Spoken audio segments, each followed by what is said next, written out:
Already. Cool. YouTube's on. TikTok is on. And all we got to do is get the podcast on and we can get started. Hopefully you guys are doing well. Let's see. So that,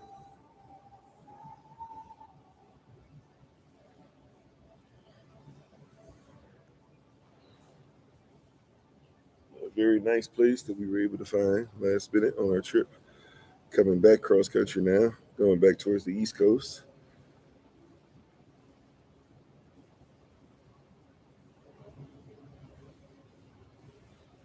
All right. Yeah, I got a small cup of water. Once they start serving, breakfast, probably gonna get up and grab some more. I don't even know what time. I guess they start serving breakfast about probably 6 or 7. Hopefully at 6. It's about 5. It's a little after 5 where I am right now. But we'll see how this goes.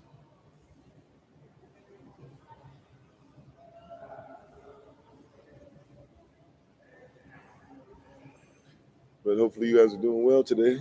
How you guys doing today this rising? Wherever you are in the world, how are you guys doing? You guys doing all right?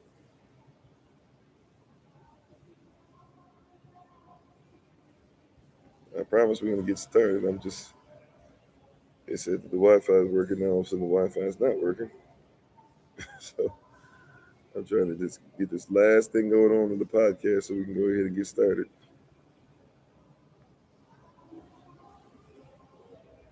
I'm in a little courtyard area, so the connection is always a little iffy. But the message shall not be, I promise you.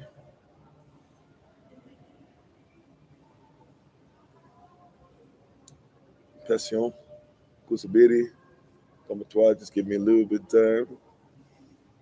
Uh-oh.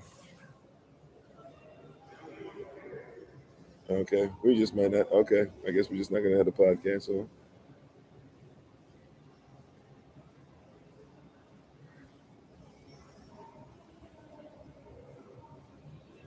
Okay, yeah. All right. Well, we might just have to be a little short for today as far as the amount of platforms that we have on today. We're just a little limited. But that's okay.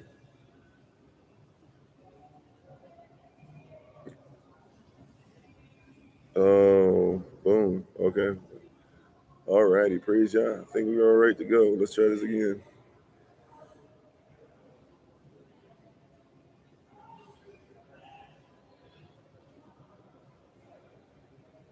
All right. Amen. Praise y'all. Okay, here we go. Podcast is about to go. We can get started. Thank you for your patience. It's part of what happens when you have to travel and you always got to put stuff up. You're always dealing with stuff like this. But we praise y'all that it is taken care of. So we're going to get ready to get into this message today. May the words of my mouth and the meditation of mine heart be acceptable in your sight. He is our strength and our redeemer. And it's his name, which is his authority, that we pray, praise, proclaim, project, and protect today's message. Aman. Thank you for your patience. Thanks for everybody for being on. As always, it's Pastor Kofi, Pastor Servant of Christ, where we are always changing lives one mind at a time by being a voice to the voiceless and speaking the unspoken. We give all praise and honor once again to the Most High. We give all praise and honor to him for my wife, the Honorable Amma, who lives a life that's able to be honored. You can check her out on TikTok, YouTube, her website, and Pinterest at Bloom and Flourish. Not A&D, the letter N, Bloom and Flourish. She's a healer, herbalist, chemist, and biologist by degree.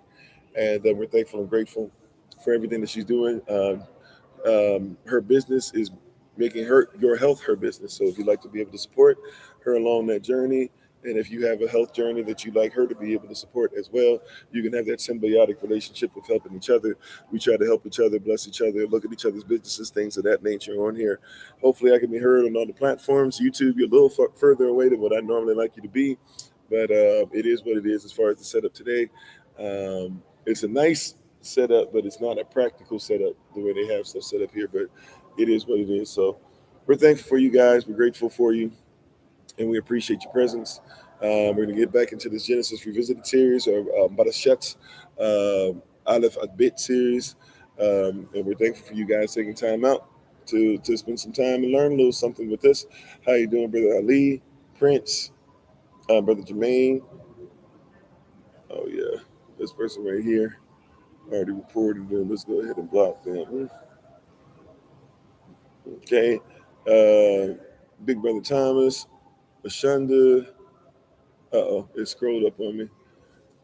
Shlonda, Nay, Mr. Ford, Grand Rising. How you doing? Is it Razor Rock? I'm not sure if I'm pronouncing it right. Thanks for being part of the community. Right, getting ready to get off work. All right, another day, another toiling. Oh, okay, I hear you. I saw a toilet. I was like, toilet. How you doing, Minister Select Morale? All right, you doing well, Legenda. That's great to see. How you doing, Sister Dacia, Minister Select Shantae, Zadab, Grand Rising to you, Miss Mac. All right, I think I caught up Sister Rhonda on the podcast. How you doing? And thank you, everybody on TikTok, YouTube, and the podcast. We appreciate you today. We're short Facebook today, but prayerfully we'll be able to send a link to certain places so people can catch up on this word by clicking on the link on Facebook. So even if we're not live on Facebook, we're going to try and make sure that bare minimum, we make sure somewhere, somehow, you can still get this message and be able to come to another platform. So thank you so much. And thank you to the brothers that came out yesterday for the men's meeting. Some of the stuff was a little impromptu because I was on the road. Prayerfully, it bless you guys. And thank you for spending some time with us there. And so let's go ahead and get into this word. Let's get into this message. We're going into Yam Gimal, the third period of time. This is part 6 of the series. We're going to focus on the third period of time today, which is when the earth rises out of the water. An herb yielding seed comes along with it. And at the same time, water is going to not just deal with water is going to sprinkle up from the earth or spring up from the earth.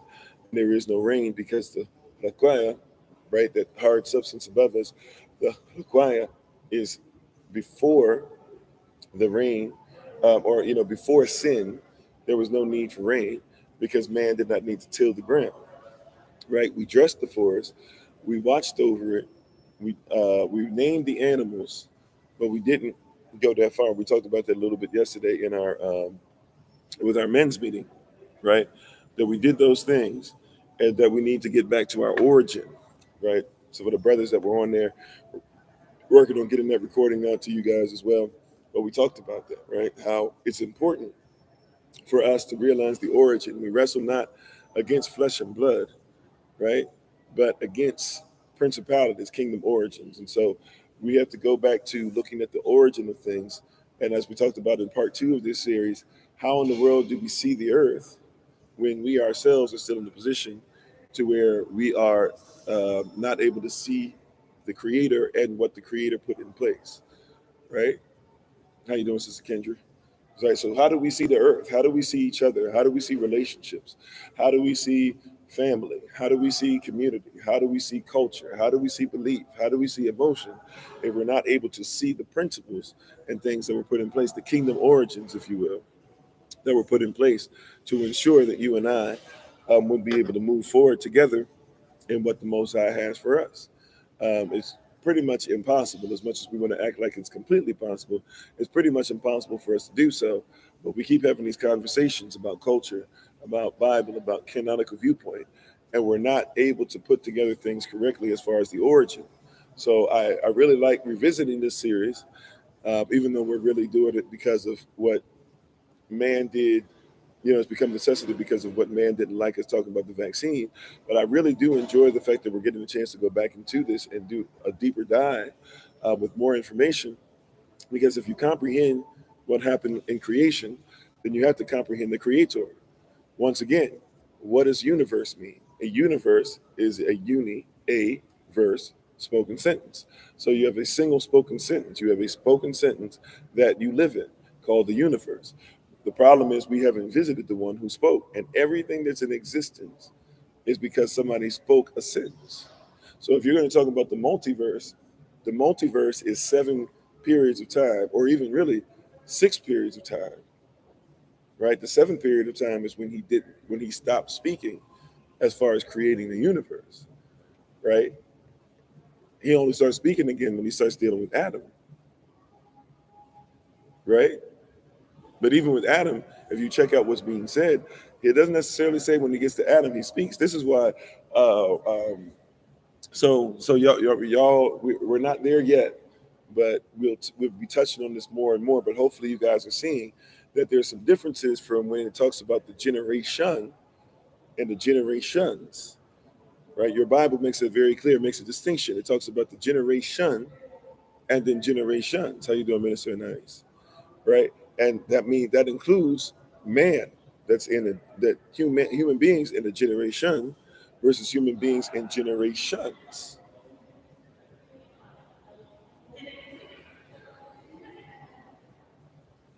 Right? So we're seeing some things happen different. And when it talks about Adam, with Adam, see with man, it says he spoke man. Let us make man. And so Elohim made man. He spoke this, he spoke that, he spoke this, these 6 yams, these 6 period of times. But when he gets to Adam later, it's going to say, oh, he formed him. Right? So Adam, well, Adam in Hebrew, right? Let's go ahead. Adam in ancient Hebrew is Aleph Dalet Mem. We don't even have to go through the huge thing of trying to have somebody else tell us what they think the translation was. Like Aleph Dalet Mem. If you know the characters, that's what Aleph from the father or the source, Dalet, an open door, which is what Eden, even part of Eden means, but open door, right? And then Mem, water, blood, and spirit. You put that together, Father, who's the open door? Yashva, who's the Spirit? Holy Spirit. All three are together. He's three in one as well. Why? Because the Father, he came from the source, right? Right? And then, so he came from a source, Dalet, an open door. Something is an access point from one place to another. What was the source that Adam is even formed from? The dust of the ground. So the source, that's the physical. The open door, that's the soul. That has to be the doorway from physical to spiritual. What's on the spiritual side? Mem, spirit. Aleph, Dalet, Mem, right? Now, mankind is something different, even than what we're talking about, but we're trying to put somebody else's perspective or somebody else's culture on it. If we know how to read, like you said in ancient Hebrew, if we know how to read it or if we know the characters, it's pretty simple to put his name together. Adam, phonetic, Phoenician, phonetic speaking, Adam. We got it, right? So when we're talking about Adam or Adam, we're able to really put this pieces together a little bit more. How you doing, Brother Jamal? So we're able to piece this together a little bit better than what we could before, right? Adam is dealing with what? I'm sorry, but anyways, I was talking about man. So Adam is formed, right? And in Havavach or Havach, what we could now call Eve, she was shaped, or she was built, or she was made, right? But man in Genesis chapter 1 is what? Is spoken. You said that's not Hebrew by a false teacher. Okay, cool. Go somewhere. Um, you know, but Adam was formed. You said that's not Hebrew or whatever, but that's Hebrew characters. If you don't like Hebrew characters, then maybe you shouldn't speak on ancient Hebrew. But that's ancient Hebrew. I know my characters. See, and this is why you got to know your culture. This is why you have to know your culture, right? Somebody will come on here and call you a false teacher, and they don't know the Hebrew characters, because there's no way you can tell me you know ancient Hebrew and you don't know ancient Hebrew characters. Aleph, Bet, Gimal, and even though wouldn't pronounce them that way in ancient Hebrew either, which I'm not sure if you know that as well. But come on, you got to know the basics. We have to know the basics. We don't even know the basics out here. See what I'm saying? It's important for you to know how these things work. How you're going to have a conversation or even call me a false teacher and you don't know the basics.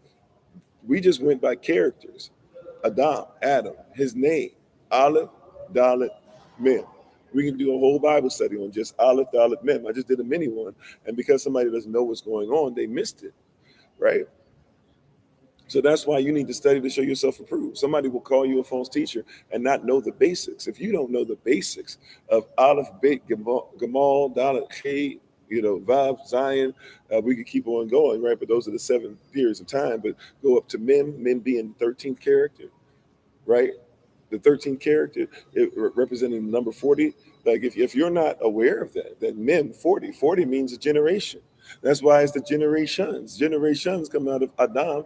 Adam is the mem is in his character, is one of the characters, as in the number 40, as in 40, 40, 40 being a generation, 40 meaning establishment of generation. You're not even speaking culture. You don't even we're not even aware, right? But Chavach or Chavavach is actually Eve's original name, even by modern Hebrew.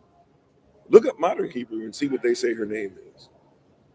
Right? Somebody doesn't know what they're talking about, and that's okay. That's why we're here, right? But you've got to know your culture, and it's going to be hard, right? Even something as simple as what somebody brought up in the comments, right? What is a day? A day is a period of time. And today we're talking about the third period of time. You think that when you see day, 24 hours, because somebody took away your culture from you. But a day can be multiple things. How you doing, Brother Naya? You got to recognize what's going on, right? So Adam is talking about, he even has generation in his name. He even has a whole generation plus. If you look at it, he has a generation plus five, right? What does five mean? See, we don't even know what these things are. Five is talking about the Holy Spirit being put upon it. Five is talking about something that is saying that grace is upon it.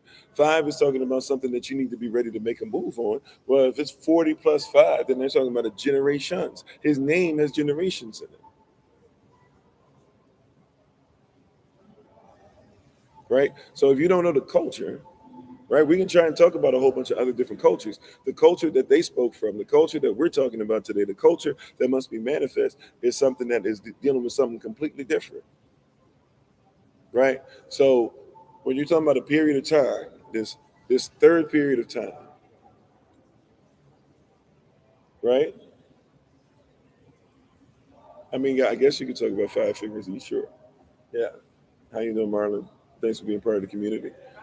Yeah, so when you look at it correctly, you can actually have a correct conversation. Adam's name literally represents the number 55.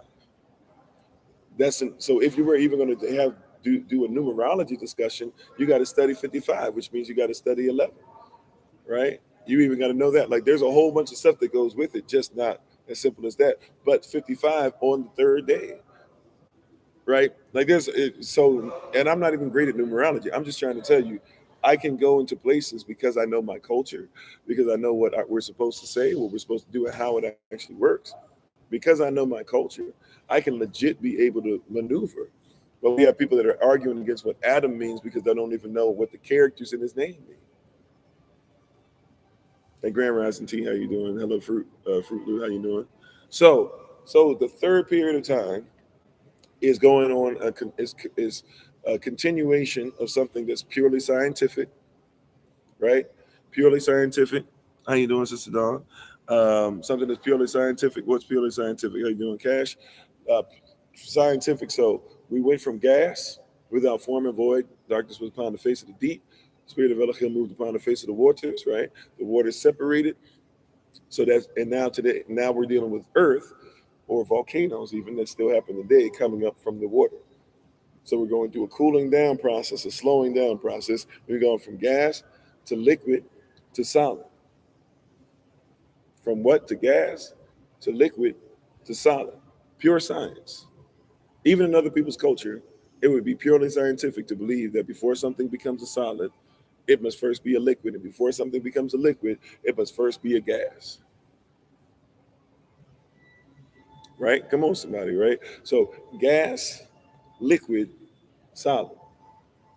People say the creation doesn't make sense. Once again, you give me a big bang and you tell me that an explosion is supposed to go through the whole universe and create the universe, rather, and it's going through space, which is a vacuum. Problem though, an explosion, nothing slows down to be able to come together because in a vacuum, everything would just keep moving. Even if you waved your hands, you pushed things, whatever, you would not be able to stop yourself at the rate that you exploded at, right? Uh, Amen, Miss Mac. So we have a problem, right? We have a problem, right? We have a problem with the fact that if we're going to do these things, we have to be in order. We have to have some kind of natural law. Now, that's a big part of things that people still don't want to talk about, right? Thank you for scrolling. A lot of people don't want to talk about it, but we have to have some kind of nature. How do you live in nature? The problem is, once again, too, that we don't live in nature. So how do you discuss nature when people don't live in nature? Right? How do you live in nature but you don't know natural law? And this is one of the reasons why people get caught up in court. This is one of the reasons why people get caught up as far as the way the system works. They don't even know when you step in court, you should know how to speak natural law. You got to have kingdom law, marital law, universal law, natural law. Then let's start getting into substantive law. And substantive law, where you get that public and private from, going down that way. But when you go off to the side, you also need some procedural law, the procedures, and you need some remedial law, the remedy.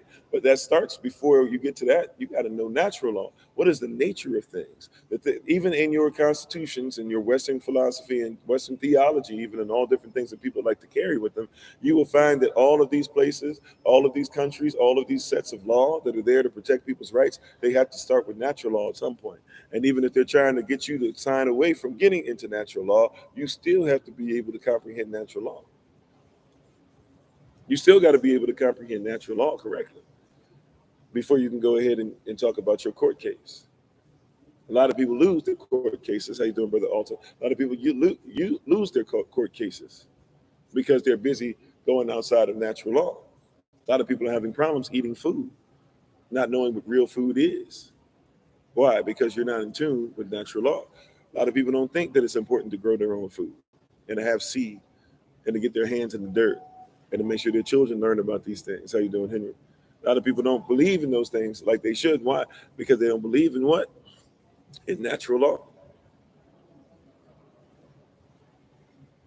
If we believe in natural law, a lot of these things go away. If we believe in natural law and the nature of things, a lot of these things that we're having issues with, they go away. And this period of time, remember, these are 7 periods of time.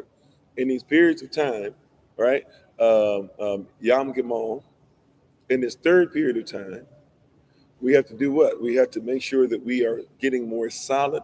And also the character Gimal, it speaks to humility, right? It speaks to humility. It speaks to a camel or a camel's neck, which also speaks to humility. Now, think about what a camel has to do when we talk about humbling itself. There's some things in context that you have to get as far as why we would even address a camel and talk about humility. How you doing, Sister Betty? Right? Because people would go, a camel is a stubborn creature. The reason why camels come across as stubborn creatures is because we've tried to what? We've tried to tame the camel, right? And in taming a camel and taming any wild animal, but in taming a camel, you have to realize that there are certain things that camels will do that if you're not careful, you'll actually be the reason why the camel will be an aggressor, right? You said you'll never have to go through what mom or daddy went through. You protected. You said you could save. Okay. How you doing, Sister Beverly? How you doing, Miss Grace? How you doing, Keeks? So when we get on this, right, the camel has a few things that are going on as far as humility. We talk about the camel's humility, number one, because we have the thing where the camel has to go through the eye of a needle, right? The camel has to go through the eye of a needle. How you doing, Aphrodisiac? Right? How you doing, Trucker's Wife? So the camel has to go through what? The eye of a needle. Why is that important? Why is that extremely important? Because the eye of a needle can be one of 2 things, right? The eye of the needle is either are either holes that were made specifically for camels to be able to come through to get into Jerusalem or to get into Jerusalem. They were specific to camels so that a camel could actually get on all fours. Remember, if you look at the physiology, if you will, or the anatomy even of a camel, you'll discover that its legs flipping different than ours. When we get on our hands and knees, our legs and arms will be facing outwards, right? If we get on our elbows, rather, in our knees, our arms and legs will be facing outwards. But for a camel's legs all go inside underneath it, and it gets down extremely low, and it shifts to where it scoots in through this through this hole, right? Oh, amen, 55 views, all right? So it scoots in through this hole, right? And it does everything it can to scoot right in the hole, okay? So it bows down and humbles itself that it might be able to enter into. And there's also another part of it to where it had to humble itself, and they call it the eye of a needle, if not something extremely similar, to where they would have to have the camel get in a certain position so that they could wash it or at least cleanse it or whatever, whether it was going to be with water, whether it was going to be through some kind of powdery substance, but they were going to make sure that they put it in a certain position so that it could be cleansed, right?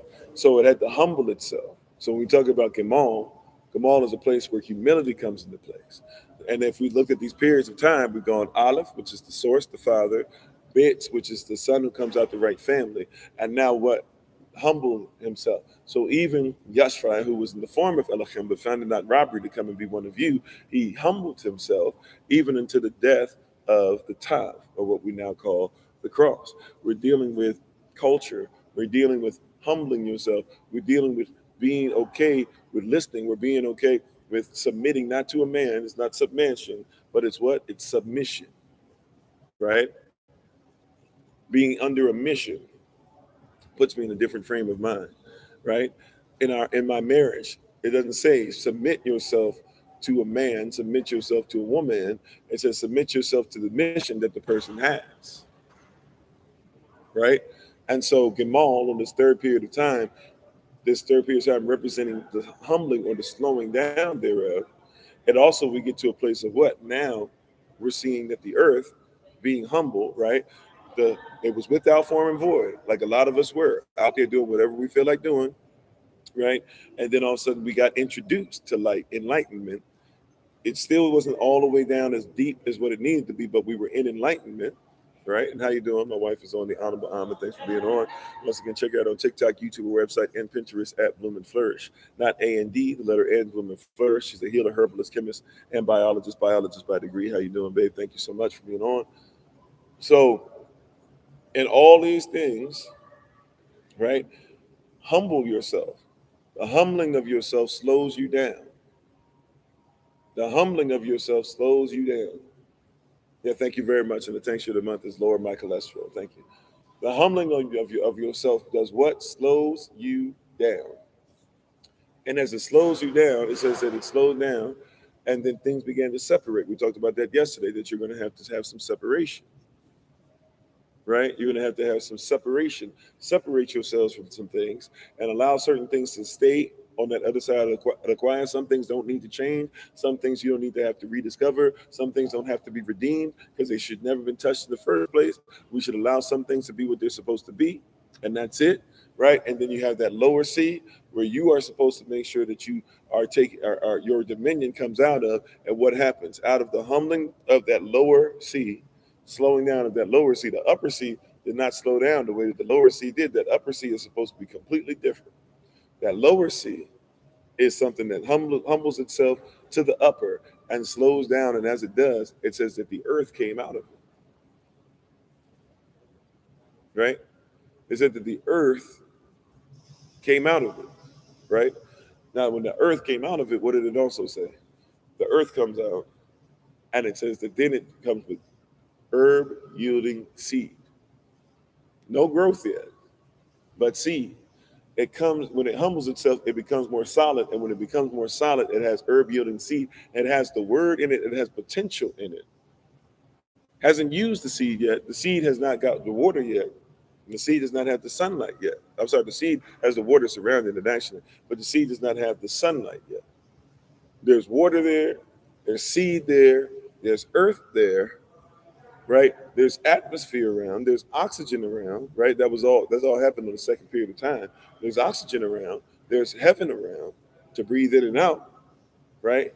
And right, but it can't really grow the way it needs to, and it still doesn't have somebody who's going to produce oxygen. It has somebody. So it's actually missing something. It's missing at this point. We're still missing human beings that are going to breathe out carbon dioxide, right? Because it's going to breathe out oxygen. So we're missing human beings, crucial to growth of plants, right? If you have less humans, they're going to try their best to tell you why it's okay to kill off a bunch of humans or allow a bunch of humans to die or allow disease to go ahead and wipe out a bunch of human beings because they say there's overpopulation, even though we've already destroyed that myth over and over and over again, where I've literally shown you guys how you could take everybody in the world right now and put them in 3 counties in Florida and call it a day. And if you wanted to, you could take them and then expand them through Florida, give them the East Coast, give them the United States of America, give them Canada too, give them Mexico too, give them all of North America, give them North America and South America, and you still wouldn't be able to see people for long stretches of road. Matter of fact, my family and I are on a road trip right now, and we've been going cross country for some weeks right now. We're in the midst of it, coming back across country now, and guess what? Guess what? We did not see a lot of for a long stretches of time. We did not see a lot of people,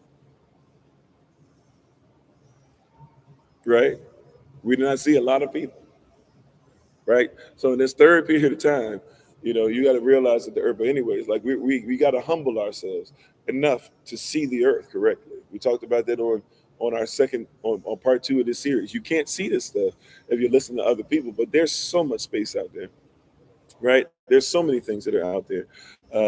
Even in the midst of deserts, right? My wife is a herbalist. Even in the midst of deserts, we were stopping places and still foraging, right? We were still finding things out there to forage.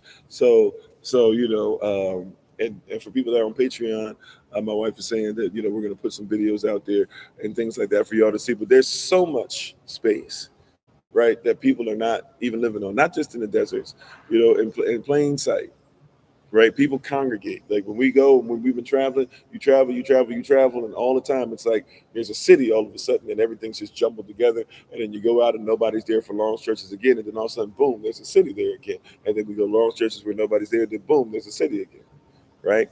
We're going through, right? So we got to recognize what's going on. How you doing, XWN? We must recognize that we don't see these things clearly, but we have to humble ourselves to even have this conversation. Humble yourself to be able to see what's going on, right? You have to think of these things clearly, and we're not able to think clearly because we don't think culturally. We don't think culturally because we look at somebody else's culture. And how you doing, Minister Tamer? Right? We don't think culturally because we're not thinking about somebody else's. We're always thinking about somebody else's culture. Shalom, was that Tinkerbell's dad? Okay, how you doing? So when we're speaking on creation, in this third Yam, and Yam Gimal, in this third day, this third period of time, once again, doesn't mean 24 hours, it just means a period of time. In this third period of time, we must come to the realization and the recognition that, and how you doing, Sister Tracy? We must come to the recognition, how you doing, Sister Cynthia? Hello. That we are dealing with trying to see the earth slow down. And in this period of time, you see seed there, but the seed cannot grow yet because light hasn't happened because the sun doesn't exist yet. That's going to be next Yam, right? Human beings aren't there. That's that, right? So that means that no carbon dioxide can be made from the oxygen that these plants are going to produce. Different things are happening. Different things are necessary to happen, right? Different things are required. So the earth has to be what? Holistic. Everything has to be holistic. Everything has to be what? Holistic. Holy.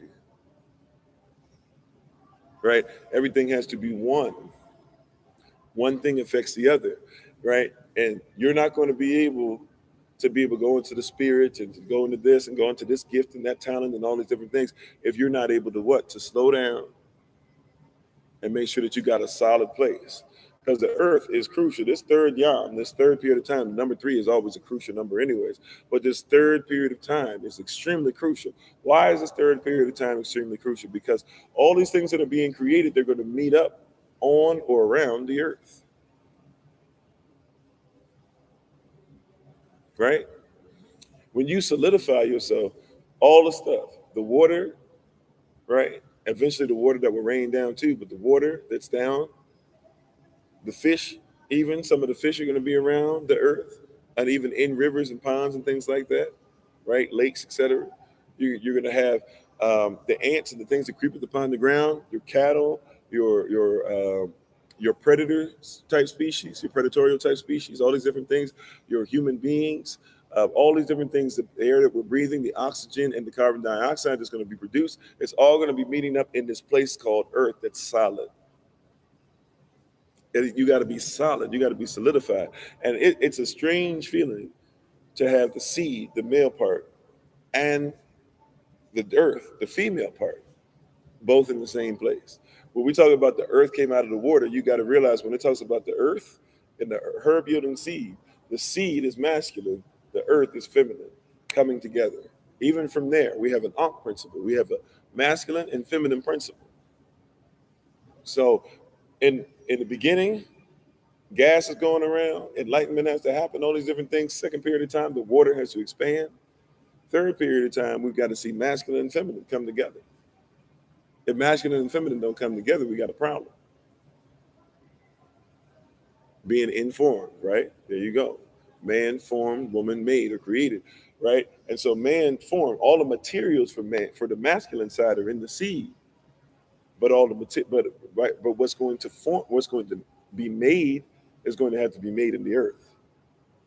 See, the material for the child, what's going to say the child is male or female, right? The form of that, that's in the sperm.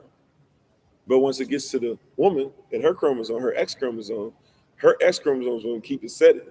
And what's going to make it is made in the earth. The woman, and so that's why people like to say Mother Earth. Amen. That's a Salah moment, right? Aman. Pause and think about that, right? Like we don't. That's why I didn't want to skip over that. I don't even think we went into that last time we did this series. The real talk. You got the male and the female, the masculine and the feminine. You got the seed and the earth, right? The seed and the earth connected. That's where growth takes place, when the masculine and the feminine come together.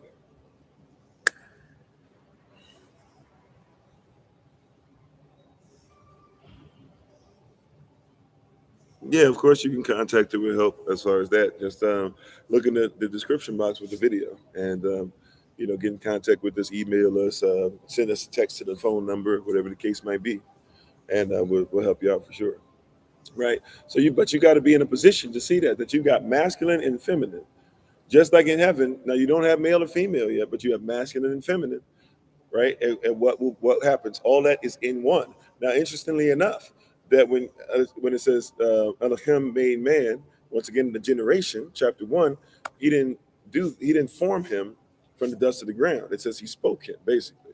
But when you talk about Adam, chapter 2, it says he formed him from the dust of the ground, which means that Adam had masculine and feminine inside. Y'all hear what I'm saying? He had both the masculine and the feminine inside. And therefore, when he's later put to sleep and surgery's done, and out of his side is something that can shape into wounds, man, it's because that he had masculine and feminine done. Right? He had it inside him already. It was already finished. Right? The sixth period of time, even for man, everything was already finished. But especially when we get to Adam, all of these things were already there. So Adam was in the earth. In the earth he had seed. Right? In the earth, he had the masculine and feminine. It was the seed and the soil was already connected. The seed and the soil were both there. Like us when we're in marriage. Exactly. The seed and the soil, everything's there, right? And so the seed and the soil, now once again, now think about this. In the marriage, the seed and the soil have been separated. And so the husband who has the seed that keeps on producing for the rest of his life is always seeking for his wife. Why? To put something in the soil so that the two would be able to produce plant life or herbs, if you will, herb yielding seed that would continue to give birth over and over and over again for generations.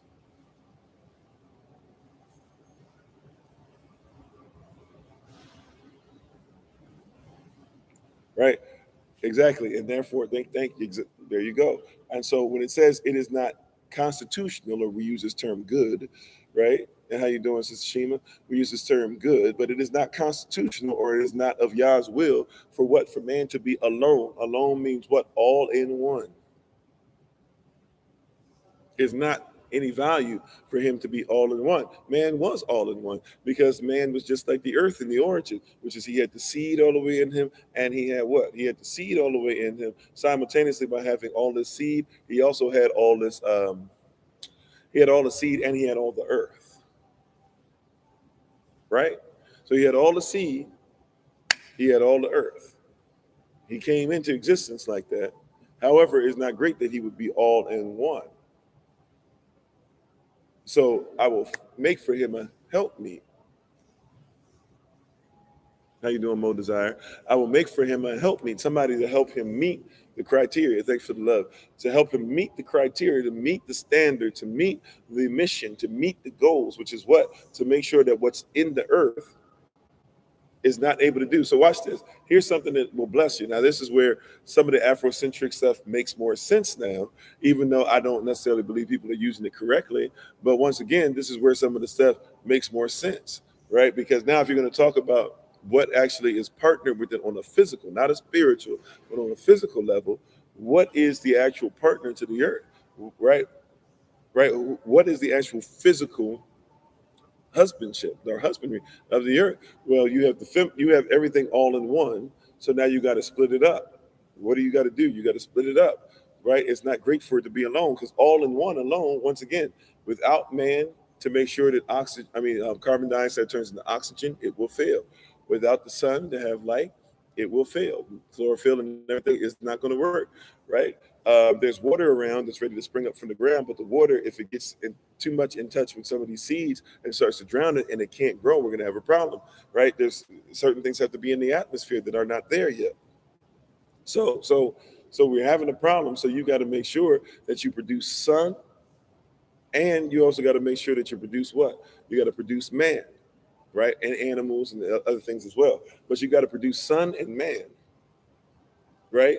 So now I can see, even though some people are still not necessarily using it the way they think that they are, but I can see somebody thinking son of man, S-U-N, even though that's not real. That's not really what it's saying. That's not even how we would say it in the culture.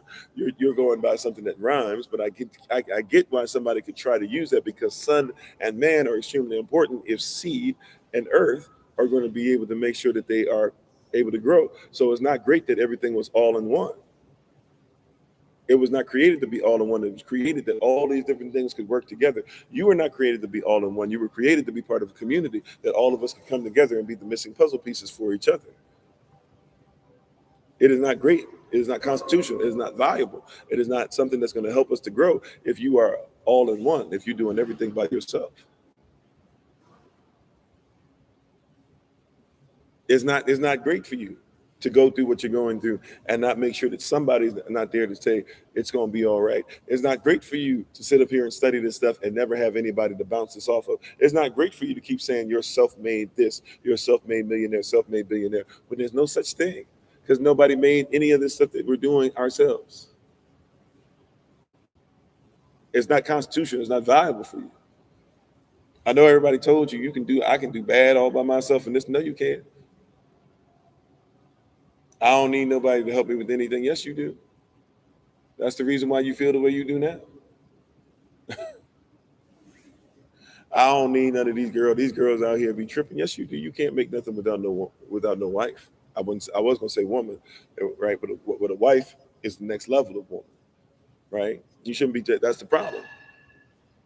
You want to have sex with the woman, but you still want to be alone, all in one. Go ahead and let me get my little need off real quick. Let me go ahead and get whatever it is that I want. But after I finish that, I'm finished with you. It's not, but you can't. That's not how you design. I don't need no man. I don't need nobody to listen to. You'll only listen to him when it's in the bedroom. But then he say he wants you to do something, and give direction, and you don't listen to that because you don't need to listen to bow down to no man. And he just a man anyway. It don't work. It's not great for you to be all in one or to be alone.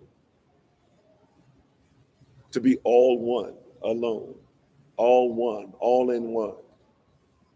You weren't designed for that. You were designed masculine and feminine. You're living in a world today where people are telling you, oh, that's toxic masculinity. No, that's not masculinity. Stop saying that to shoot somebody is masculine. Stop saying to sag your pants is masculine. Stop saying to hit somebody, to hit a woman is masculine. No, that's not toxic masculinity. That's not masculinity. He's not even masculine enough. His problem is he's not masculine enough. That's why he's a little boy. Little boys, and even little boys in their masculinity have something in them that says that they don't hit little girls. Have you noticed that? You never notice that little boys, when they play with little girls and all that, even if the little girls do something to them, something in them says, I can't hit the little girl back. Sometimes they don't know no better and they hit the girl, but for the most part, little boys don't even hit little girls like that. Why? Because something in us says that that's not what we're trying to become. But we keep trying to call it toxic masculinity. It's not masculinity. That's not masculine, right? But we won't humble ourselves into our own culture. Now we've gotten to where we're in somebody else's culture where they created something called feminism, where white women can go ahead and make sure that they're having an infight with their own husbands who they're still married to, and they're still married to the white supremacists or the patriarchy that they said that we're supposed to protect them from. Not all white women, of course, right? But the select few that are the 1% of 1% of the 1% are telling you to fight with them so that they can have the same power that their counterparts have. Why do I want you to have the same power that has my people be abused, right? Humble yourself and come back to where you're supposed to be. That's why you got to separate yourself. Day 2, Yam bitch, get your family together. The son who comes out the right family. Get your family life together. Get your family structure in order. Come back to Yashta, 555. Come back to Yashta to be where you're supposed to be, right? It's not our fight. Separate yourself. Come out of her. Come out of the world. Be with your people again and start making sure now that you humble yourself according to what it is that we do. Because they taking what you do anyways. They use what you do anyways. You might as well use it for yourself. How do you think they make the money that they make? You think they make the money that they make because of them?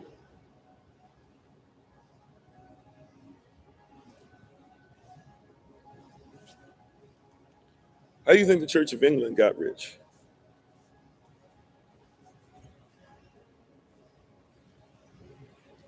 Question. How do you think the Church of England got rich?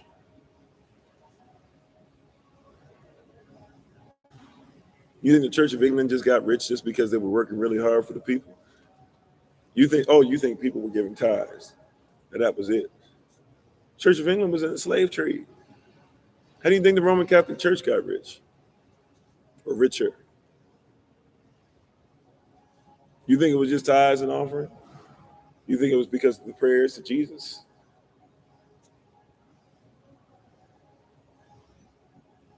No, it was a slave trade. People ain't gonna like this. How do you think the Methodists got rich? How do you think the Quakers got rich? Oh well, the Quakers they fought against slavery. Don't forget they were in the slave trade. How do you think the Roman Catholics here? How do you think Georgetown University? Been there a few times. Georgetown University. Been to this is all DC area stuff. James Madison University. How about George Washington University? William and Mary, or if that's even the name, was it Mary? It's actually, is it William and Mary or Mary something? I'm over in the area kind of sort of. How do you think they got rich? That's just one area. I'm not even going to all the other places. You think Harvard got rich just because? I'm not saying Harvard doesn't have smart teaching and all that stuff, but you think Harvard got rich just because?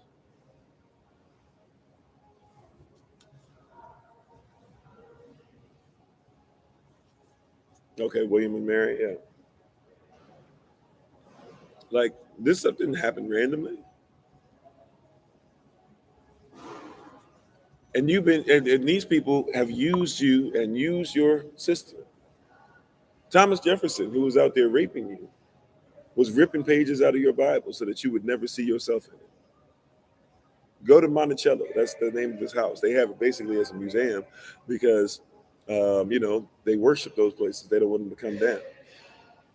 And he used to rip pages out of the Bible, but not humble at all.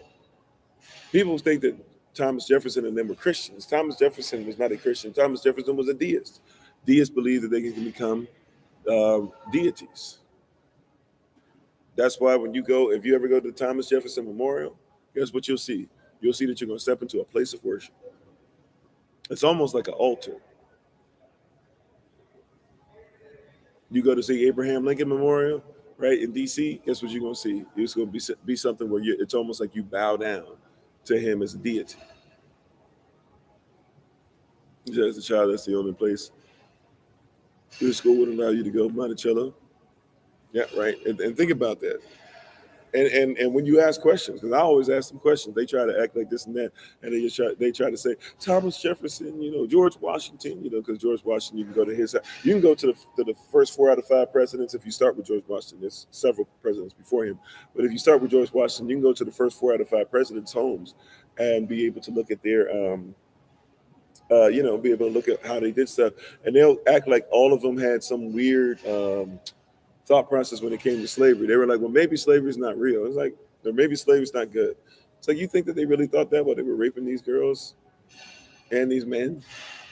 George Washington used to rip the teeth out of his slaves. Like that's not a maybe thing. Like we know that for real. We know that happened for real. We know that for sure.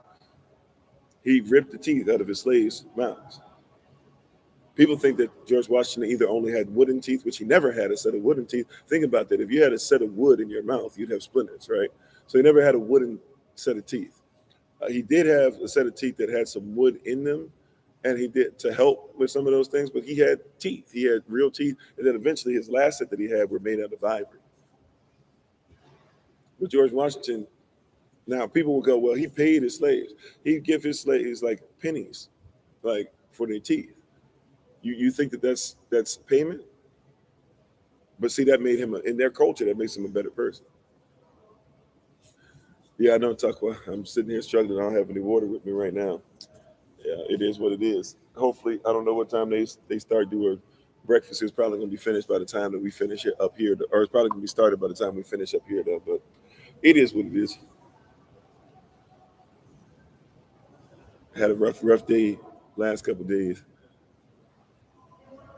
They said, let's just say you stayed getting ISS or OSS every time you went. You weren't digging the period. Yeah, it's very wild what they do. But what I'm saying is, in all those things, those are people that are lifting themselves up and exalting themselves above you. And what happens is that in our minds, in order to fight them, we must lift ourselves up above them. When the reality is that I'm going to humble myself to somebody who's already exalted over them, anyways, because he already has the win. He already has won. He's already made it to where death has no sting. So I'm not going to try to put myself over George Washington because George Washington already made himself lower than me when he tried to exalt himself over me. Humble yourself. That's why I say all the time, I am not over people, right? Yeah, thievery. I'm sorry, I missed your comment. All right. I'm not over people. I'm over an environment. If people want to come and be humble and submit to the mission of the environment, then so be it. But don't worry about submitting unto me, right? Submit to the mission. The mission is more important. Submission. Look to see if the mission makes sense. If the mission makes sense in your business, if the mission makes sense with your children, if the mission makes sense with your spouse, then you will easily submit to it. It is not submission, it is not subwomanship, it is submission. I'm not trying to be in control of any person. Exactly. I'm not trying to be in control of any person. I'm trying to control the environment that I'm over, to dress it, to keep it. As we talked about with the brothers last night, this is the original, this is our origin. That was our first thing. Before there was a wombed man, before there was a wife that we would cleave to, and we would make, it was Adam who made the decision to say that he would leave his mother and father behind and cleave to his wife. That's why we do so. Not because even the Most High said to do it, but Adam, remember, once again, Adam and the Most High were in such connectivity, in such oneness, in such holiness, that whatever Adam spoke, the Most High, is as if he spoke it himself, right? But my goal is not to be over or to rule anybody. I can't control anybody. All I can do is be over the environment. All I can do is speak the word of Yah. And prayerfully, what will happen is somebody who agrees with the environment will submit to the environment, right? So I've learned, I've become more powerful in submitting myself and humbling myself than I ever did when trying to be over somebody. Trying to control people has never really been something that worked out for me, anyways. And that's when you start looking like a jerk. Come on, somebody, right? Like the people you don't want to be under, the people that you don't want to work under, those are the people that are always trying to control people, always trying to tell you what to do, always looking over your shoulder, always telling you that you ain't this, you ain't that, right? Those are the people that you really don't want nothing to do, right? And you have to learn to explain the mission. Exactly. Why? Because you write out the vision and you make it plain upon the tablets. That he or she that reads it, they will be able to runneth with it. Yeah, you guys are starting to see how y'all starting to list all these things we talked about in the past, right? Under control. Who do you work for? I'm not. I don't control others. You know why? Because I'm under control. There's a mission. There's a mission statement. There's a vision. There's a vision statement. There's a kingdom. There's a king. There's a domain that I've decided to be underneath, and I'm under control because I'm controlled by that environment. And so, since I'm controlled by that environment, and I've decided to submit to that mission of the environment, I'm able to be raised up more than I ever have before in my life. And I'm starting to truly discover my greatness by submitting to a mission. Now people have decided, hey, we ain't worried about you, even though y'all have love for me. But it's not you that we see something in as much as the mission that you're under. Now that we see the mission that you're under, we want to see what helps you to produce that fruit. Once we see that the fruit that's there, now we want to take care of the tree. Now I want to take that tree and I want to plant it. I want to take a piece of that tree and I want to go ahead and plant it in my yard so that tree can grow in my yard too. Now I want to come on TikTok. I want to come on YouTube and I want to be able to see what you're talking about, right? Because I see that I see the value in your fruit. I've tasted and seen that Yahweh is in fact constitutional. He is valuable. He is something that will help my body. Even if you disagree with my canonical viewpoint, my spiritual stance, my physical stance, my belief system, my culture, whatever the case is, even if you don't agree with it fully, one thing that I know that you cannot say is that I'm not telling you something, because there are people that have hung around here that really don't believe what we believe. But something about what we're saying, there's a fruit that's there. There's some evidence that's there. There's something that's tangible. Right? They even say in sports all the time, they say he's got the right tangibles. It's not just his physical attributes, but he's got the right or not even tangibles, sorry. He's got the right intangibles, even. Even the intangibles manifest into the tangible. He's a great leader. What does that mean? He's got intangibles. He can speak, she can speak. They can talk to their teammate. They can just get them riled up. They can do one thing that makes everybody in there excited about. They're not even there's a bunch of catalysts and leaders that are not even on the court. They're not even on the field. And they humble themselves and put them in a certain position. You know, we're not aware of some of those things. Like for example, who was the catalyst when the Chicago Bulls were winning? Oh, thanks, man. Who was the oh, who was the catalyst when the Chicago Bulls were winning? Said we'd all be up and free. The fact we're still here for a reason. Oh, okay, disappeared. So who was the catalyst of the Chicago Bulls when they were winning in the 90s? The catalyst was Michael Jordan. Now, question for you: Who was the catalyst? The catalyst was Michael Jordan. Now, second question for you: Who was the leader of the Chicago Bulls? Who people don't talk about that much, but because we don't humble ourselves. Some of you would say Phil Jackson, and true, he was, but it was in fact Scottie Pippen. Players didn't even talk. There were some players that can't even remember really having conversations with Michael Jordan. There are players that played for the Los Angeles Lakers that never had a conversation with Kobe Bryant, who he did his best to make them feel like crap. But they could come to somebody else and talk. For the Chicago Bulls, the leader was Scottie Pippen. It was not Michael Jordan. Michael Jordan was the catalyst. There's a difference between a catalyst and a leader. Scottie Pippen was the one who helped the environment. And even when Scottie Pippen was the leader, guess what? Sometimes the real leader, a lot of people tell you the real leader sometimes for some of those things that happened was Bill Cartwright.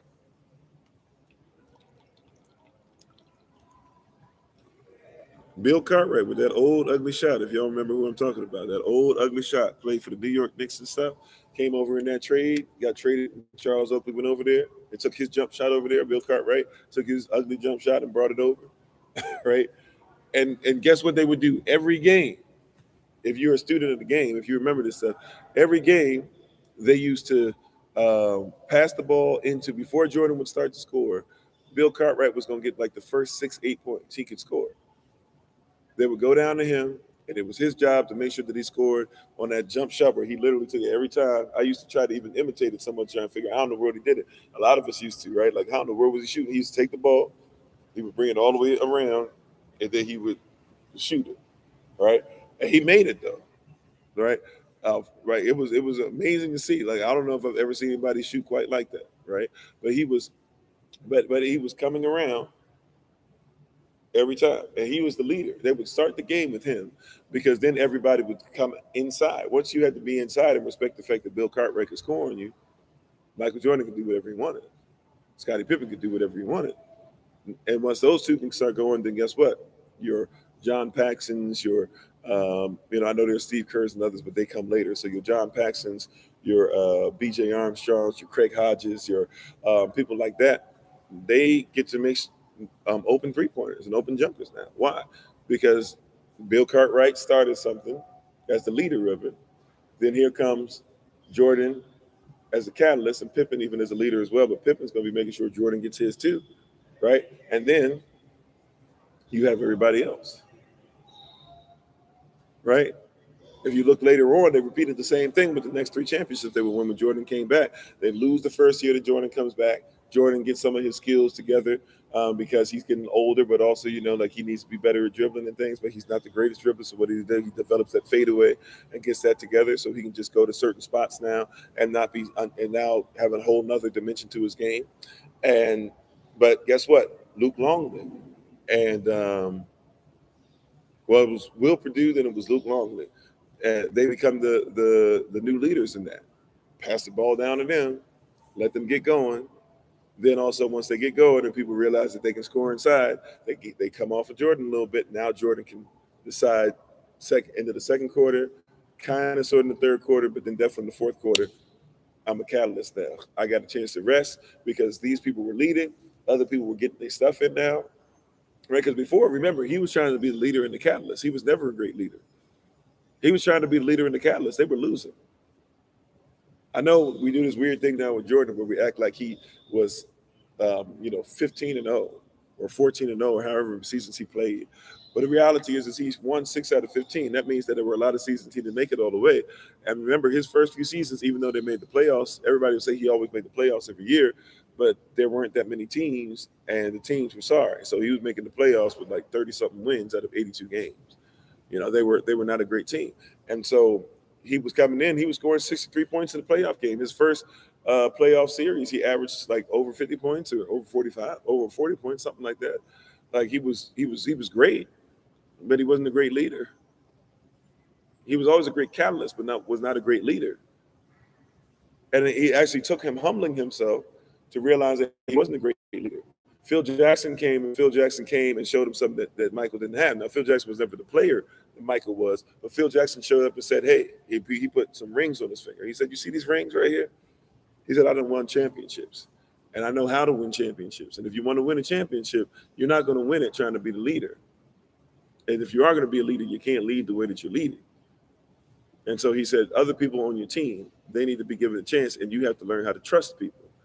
You got to learn how to realize that just because you have the seed and you have the ability with the seed in you and the earth, it doesn't mean that you can do everything all in one or alone. It is not great for you to try and do this alone. It is not good for man to be alone, right? It is not great for you to try and do this whole thing by yourself. Come on. So he said, if you want to get what I have on my fingers, because he already had two as a player, right? So he said, if you want to get one of these, he said, I want to get you one, and I want to get one with you.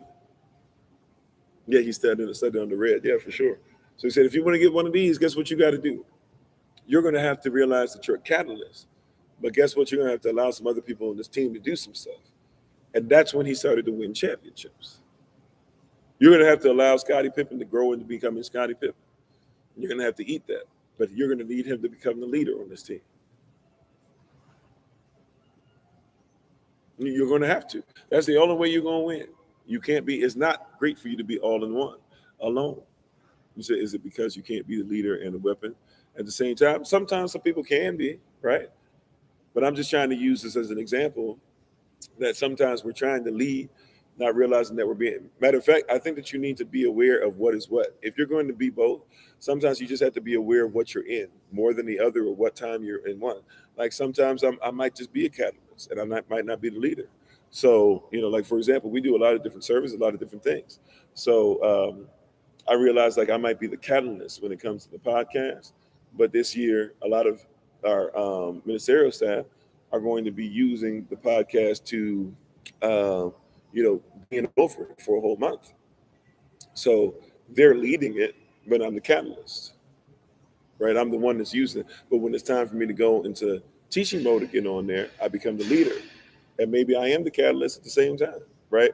But I recognize when I can shift into whatever, but you have to humble yourself. You have to slow down, as we talked about the earth, slowing down to come into existence. Just because you have the ability to do everything doesn't mean you can do everything.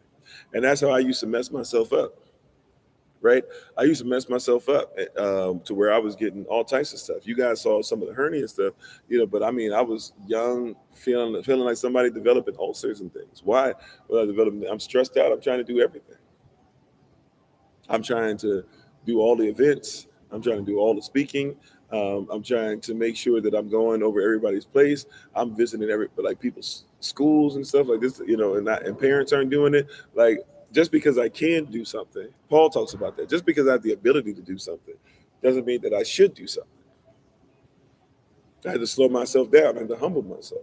You got to humble yourself and realize that, there's some things that need to be allocated. And also, you have to realize who, and this is a crucial part too, get with humble people. Because people that are humble will not come in and tell you that you need to change everything. And that's one of the things that I've started to realize. Like, as you have more people, if you have more things that you have to do, you realize that a lot of people who are with you, they're going to come in and they're going to submit to the mission. Don't let them submit to you. See if they submit to the mission. If they're willing to come under the mission, then we're going to have success. And we'll have successors, and we'll have more things to come, and we'll have generational wealth together. Just sometimes your job is just to plant the seed and someone else waters. Job brings the increase. Yeah. Right. And in this race is not giving what to the swift. I don't have to get there faster than everybody else. I told y'all this the other day. When I learned that endurance piece, what makes me great in the eyes of the Most High is that I'm willing to endure. The race is not given to the swift, right?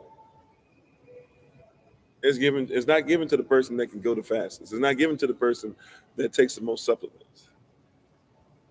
Not if the supplements are just to make you go fast. It's given to what? He or she that can do what? Endure. A lot of our problems that we can't endure. Humble yourself so that you can endure.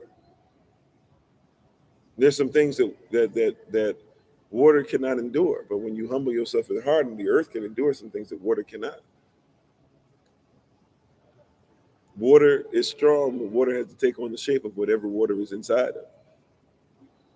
Right? The earth doesn't take on shape of certain things. It endures. It stays in the same form. Right? Even when it gets wet, there's still enough. If there's still enough of it, if there's still enough endurance, if there's still enough being solid, it will still endure. Right? The earth endures. You need to humble yourself to endure. Right? Just because you have the seed and the earth doesn't mean, right? It's not great that you be all in one. Now, this goes back to what we were talking about a while ago. Just because we're not supposed to be alone or all one or all in one, it doesn't mean that we're not supposed to work as one.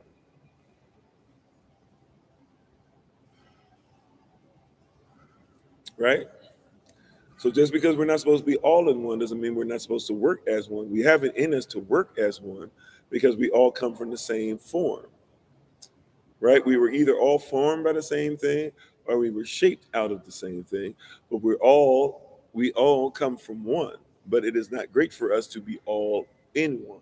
Alone means you're trying to do everything from within yourself. That is problematic. Right? This is why we ask you guys things. This is why we allow questions. Sometimes this is why we go even deeper. Or we talk about relationship stuff that people are putting their personal stuff out there. Why do we do that? Why do we allow for that to happen? You know why? The reason why we do that is because it's not great for you to be alone. It's not constitutional. Matter of fact, this is a weird twist. I didn't think we were going to go here, but I think we've explained the third period of time enough today.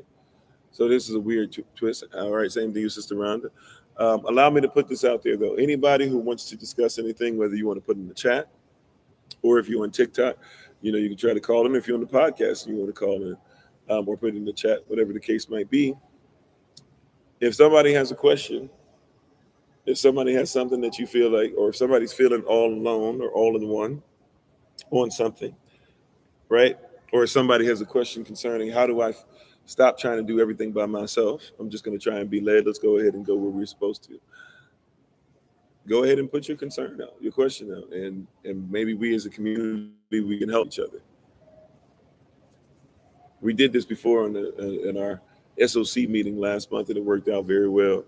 But in this time in this season, a lot of people are trying to do things all in one. If you come on, by the way, you don't necessarily have to show your face. You can have it set up to where we can't see you. But if you come on, if you want to ask, does anybody have anything that they want to ask as far as humbling themselves and making sure that they can do things with the help of the diaspora? Because I know that's a hard matter for a lot of us. Does anybody have anything? We'll open that up.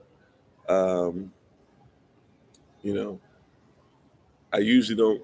Well, yeah.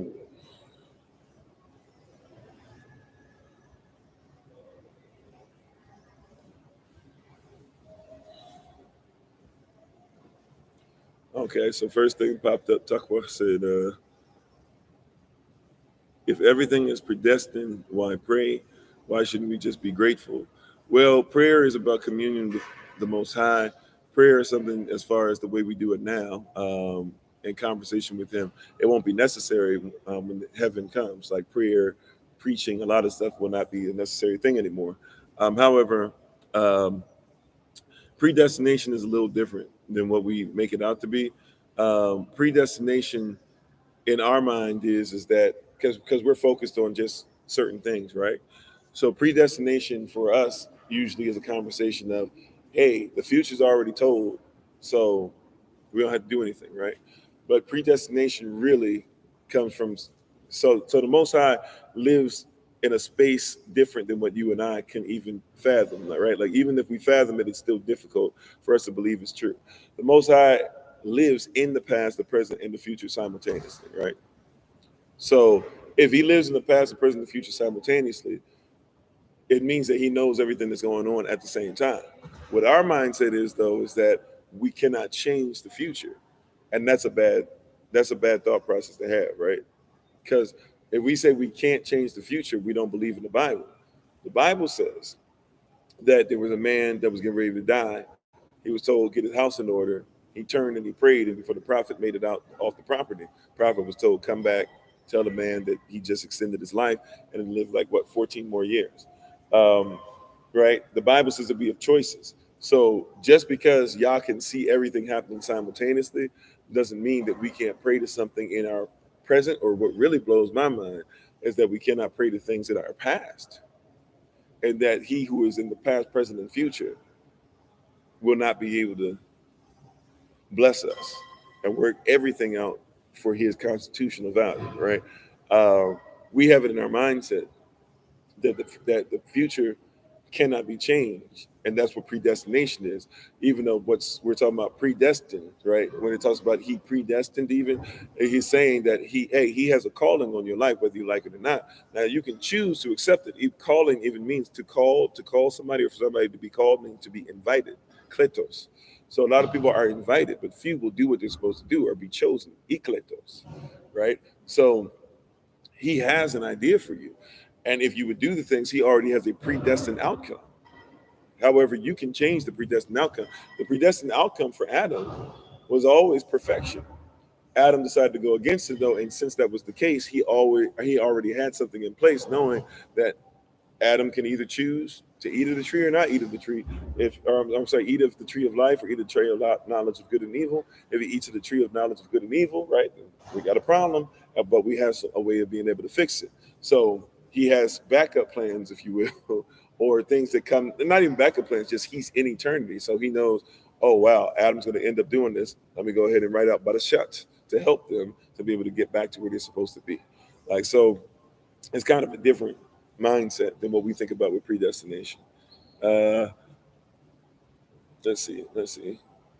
I just skipped over yours. I'm sorry, Aphrodisiac. You said, what in your knowledge is ego and why it gets in the way of humbling yourself? So knowledge is intimacy.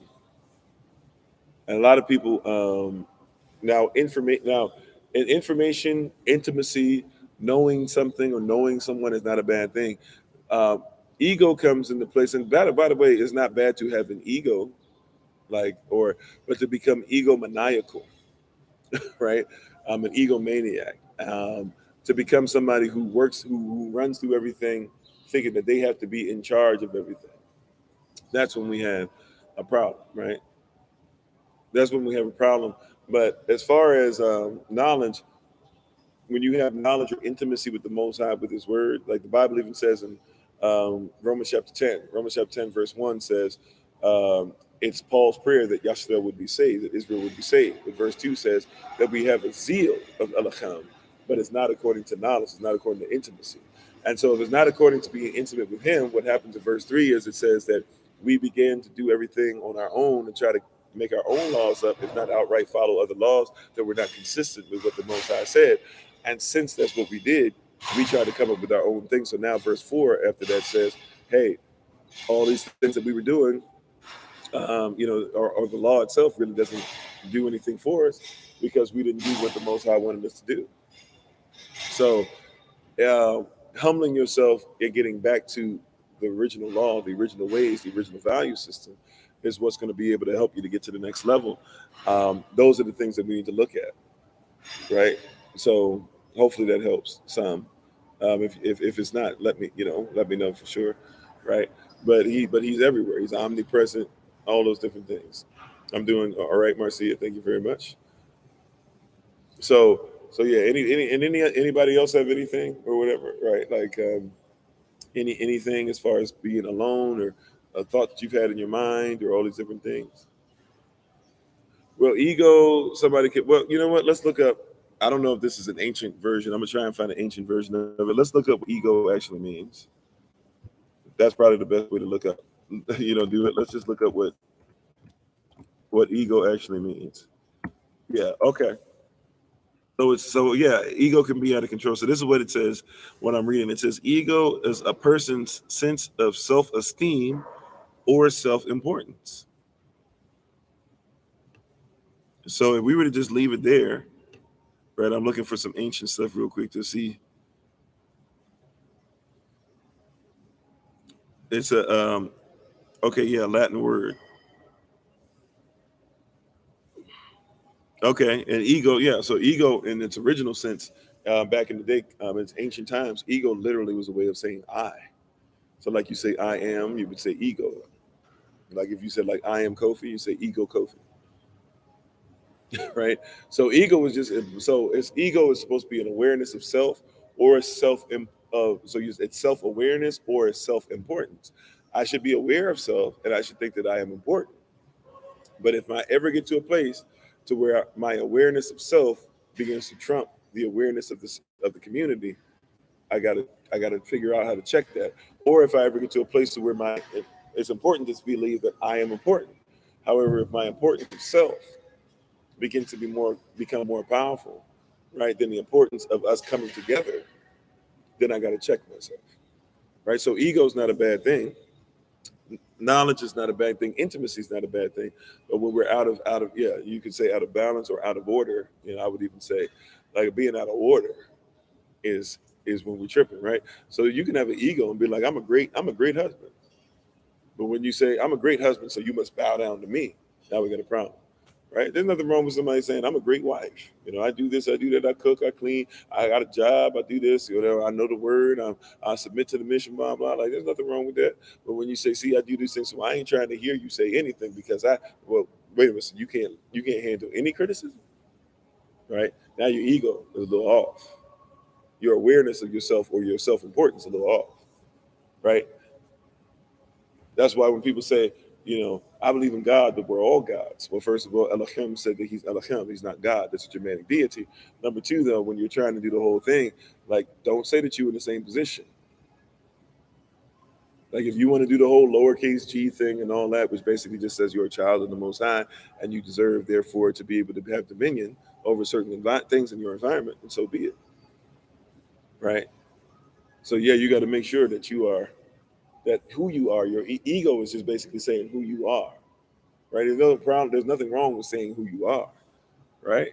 I am Kofi, and that means I am a husband, I am a father, I am a pastor or a koheleth, I'm an assembler, I'm a believer in the word, I'm a part of SOC, I am trying to get land for my community, I am someone who is very great as far as language is concerned. I am humble. I am purifying myself daily, right? But it doesn't mean that I'm without the ability to sin or to yell at the wrong thing or to get frustrated, etc. Right?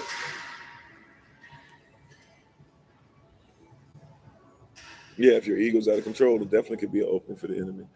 You said when you not brother Nine said when you get fixated, that's where the problem comes in for sure.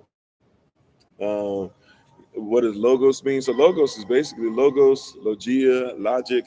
You're really dealing with either the study of, or the mindset of, or the logic of.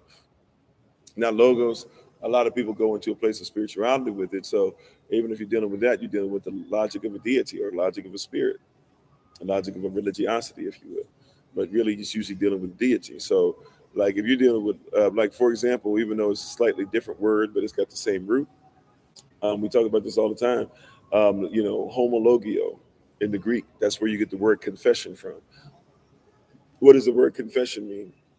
Confession means to say what has been said or say what has been done in its basic form. But when you know what homologio or homologos or homologic or homologia is, you will discover that the logic or the logos or the logia is saying that you have to have homo, the same, and then logia or logos or logic. So in order to confess something, you must have the same logic of it. So when people say you confess Yahshua HaMashiach, Adon, or right, and believe in your heart, Elham, raised him from the dead, then you shall be saved. A lot of people don't know that means you have to have the same logic of Yahshua, right? You have to have the same logic. If you confess that the same logic that leads to him being Lord, and then you believe, then that will cause you to believe that he's been raised from the dead by Elham, and then you can be saved, right? So logos or logia is important, right? But logos is also, or logia is important. Logos is also something you have to be careful of because if you don't comprehend it correctly, logos, just like God or whatever, can be almost anything. So it's about culture. What are you basing your logos or your logic upon? Is more so the question, right? That's why all these ologies, psychology, cosmology, cosmetology, et cetera, right? Like all these ologies that are out there, physiology, right, et cetera. All of these ologies, they're the study of or having the same logic of, and if you're not careful, they can become logos, so where you look at them as gods or you look at them as deities. But you got to have the same logic. You got to know what the logic of something is. So a lot of people are out here trying to confess this and confess that and have not humbled themselves to the culture. This is why I can talk better about the United States of America or the United States Corporation and people who wave a flag, whether it's a rebel flag or a regular flag. I can speak better about it because I know the logic of it. So, I don't even believe in it, but because I believe in law, I believe in logic. I believe in logia. I believe in the study of having the logic of something. I believe in interpretation. That's why we say all the time, this is a lawful statement. There's one interpretation, many applications. Interpretation means I know who said it, I know when they said it, I know how they said it, I know why they said it, I know where they said it, I know the language it was said in, I know what it was meant by it, and I know what it was meant at the time that it was said, not when I'm trying to make it into something else. So if I know proper interpretation, what I'm really saying is I know the logic or the logia of it. And so if I confess that law or I confess that statement, I'm confessing it from the logic of what the person said. But what do I have to do in order to do that? I have to humble myself. I'm not in love with the United States of America, but I can think like an American because I had to humble myself and say, if I'm going to speak on America, I got to at least know how they speak.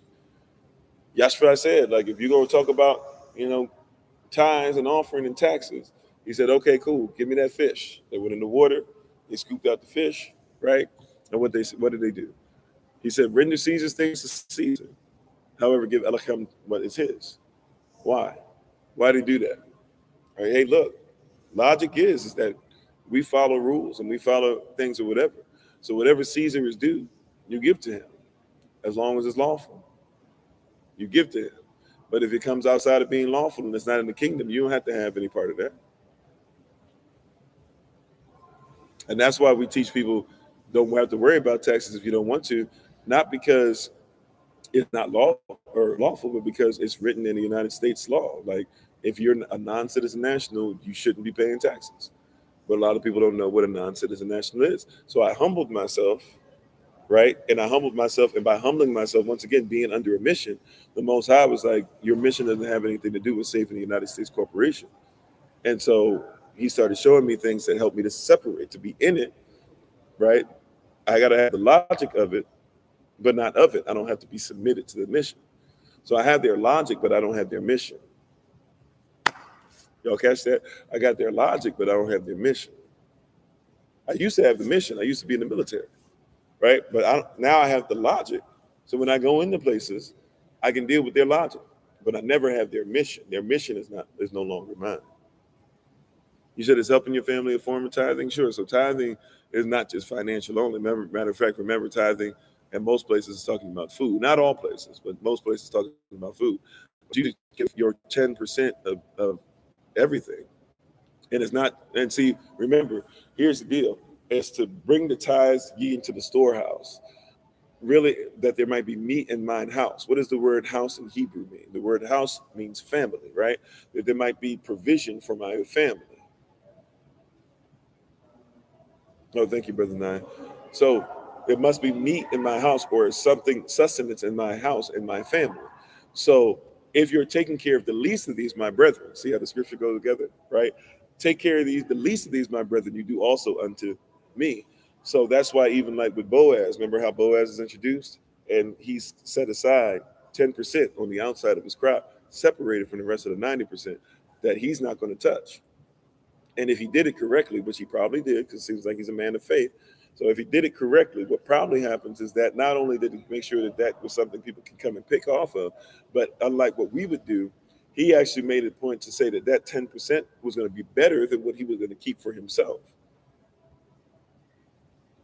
Right? So anything that we give to the community, right? Now offering is different than a tithe too. So offerings go into a whole different place because offerings cover, but tithes are a tribute. So we're giving a tribute when we give a tithe. If I give 10% of my tithe, I better give him the best of it because it's a tribute, right? It's a tribute. But so you can tithe your time, your talent, your effort, your energy, whatever, right? Tithe your food, tithe whatever. And here's where the tithe goes. It goes to the Levites, to the widows, the orphans, the poor, and the strangers. That's what the tithe is for. That's what that tribute is for. Who is that for again? The Levi or the Levites, the Levitical priesthood, the widows, those who are struggling because they don't have any family or anybody to take care of them. So we got to take care of them. The orphan, those that are fatherless, right? And the fatherless, if we see they can't be helped, family can't help them, this and that, we need to make sure we take care of them, right? Um, the the poor, those who are out there who are just destitute, we need to find programs and things to be able to help them. And then what? The stranger, those people who are not part of the community. I mean, who come in, who are grafted in, or who want to become part of it, who are learning these things or whatever, we take care of them too. So people who talk about law but are out here telling you that if somebody's not black, they're not Hebrew or something like that, or because somebody's not Asiatic, they try to say, or Moorish or whatever, they're not somebody we should help out, and somebody who's a lie, or at least doesn't know how the scripture works.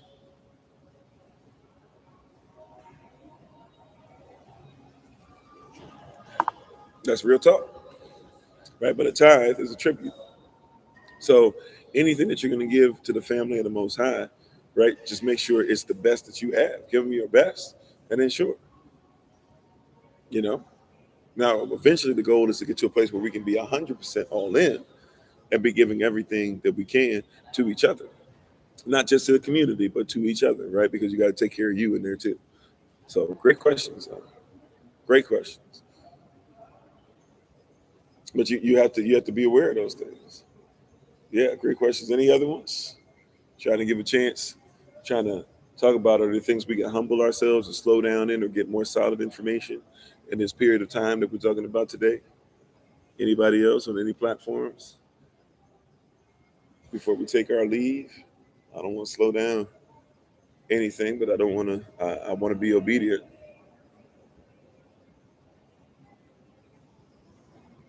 Okay. Thank you, Sister Shiva. Aman. May y'all continue to bless you. Shalom to you, Sister Lori. How you doing?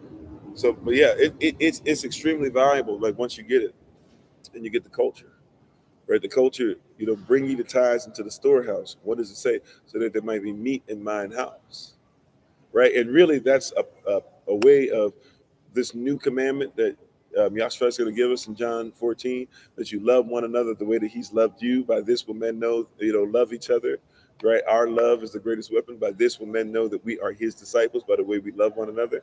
Um, Peep game, when you go to, John 14 says it's a new commandment, but the reality is that we always should be loving one another, right?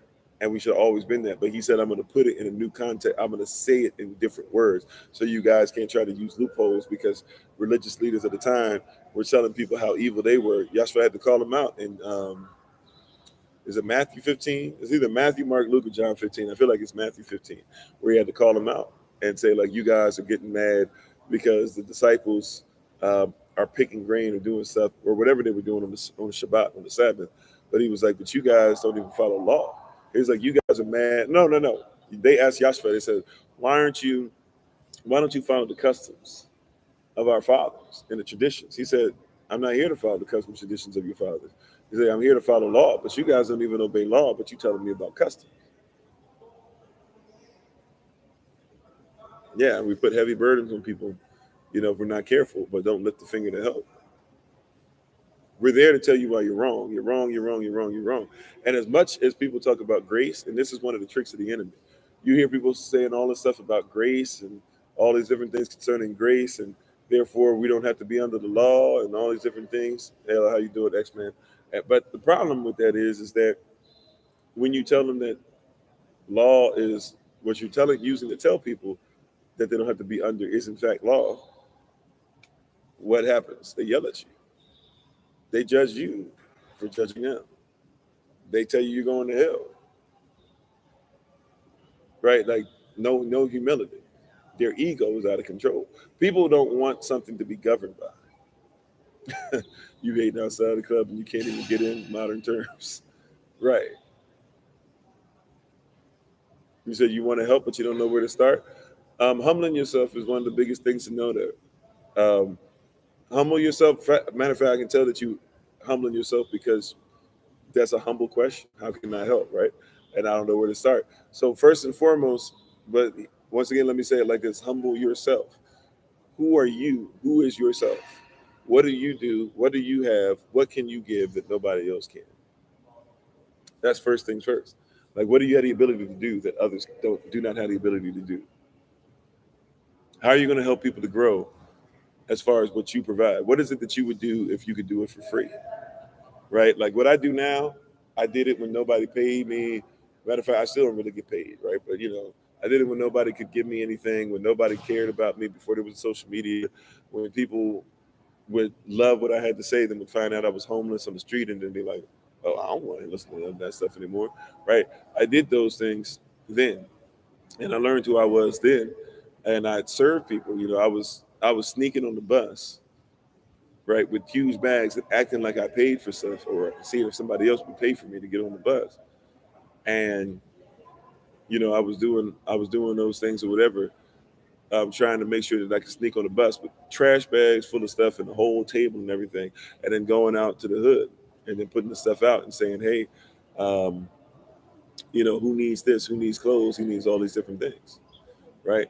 I had to learn, like, so when you humble yourself, you get to a place to where you, like, when you humble yourself, you actually get to a place where you will see what other people need because you're on their level, right?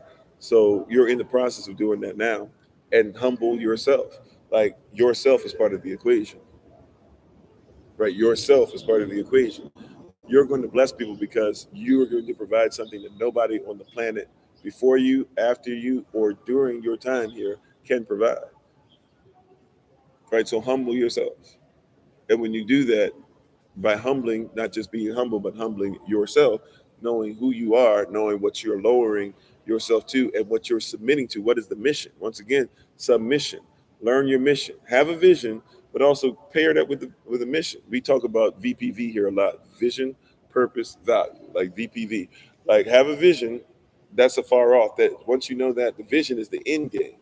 We always start from the end, and then we go back to the beginning. That's how blueprints work. I'm going to look at the end with what I want, and then I'm gonna go back to the beginning. And now purpose is every day me working on daily manifestation to get towards the vision, right? And then I gotta have the right value. If I know what the vision is, if I'm willing to go under the mission of what the Most High has for me, then there's not a time that I'm gonna struggle with submission. I'm not gonna say, well, there's not a time that I'm gonna give into the temptation or to what I'm tempted in concerning mission. There will be some struggles, right? But if I'm in mission mode, even if everything around me is crumbling, even if I don't know if this is going to work, even if I don't know if this job's going to work, if this business is going to work, if this relationship's going to work, if my family's going to be there for me, people are going to say that I'm in the cold or blah, blah, whatever. Like my mission is so strong. I'm mission oriented, right? I'm not worried about just that. I'm mission oriented. You said your brother just cautioned you on who you call Israelites because you don't have authority. Interesting, right? Yeah, and I mean, but the reality is he, he has less authority than you, or he has just as much authority as you, but will tell you that you shouldn't call whatever, right? But then also too, like what makes the person that he's caping up for that say that they're Israelites, what makes him have say that they have authority? I mean, there are people that came and took somebody's land and they're killing people off, and they weren't even considering themselves Israelites. Go look at videos of what Israelites looked at in 1925. There's video out there right now. What did Israel look like in 1925? Did it look like the people who said that they came back? Of course not.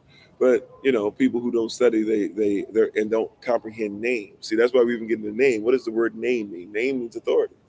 So if you don't even know the name of the Most High or the names of who Israel is and the name of the people that have gone places or what these people have been named, like the Jews who he's probably talking about, those are in fact like people who admit that their family members who got them rich. We think once again, where did this stuff come from? They were part of the same slave trade. Some of their families were Southern slave owners, Jewish names, and some of their families that were over there who were having African slaves, right, over in that area, were trading them over in Africa, and trading them places in Europe. They got rich off of that. That's why you got to even look like Hitler be lying and stuff like that, and Hitler was a bad person. But let's keep it 100.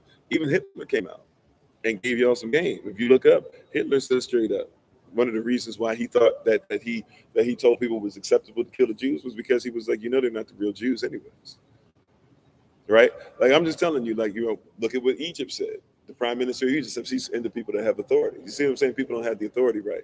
Like look at what the prime minister of Egypt said, right? Israel has these new people that have come in, They've kicked everybody else out.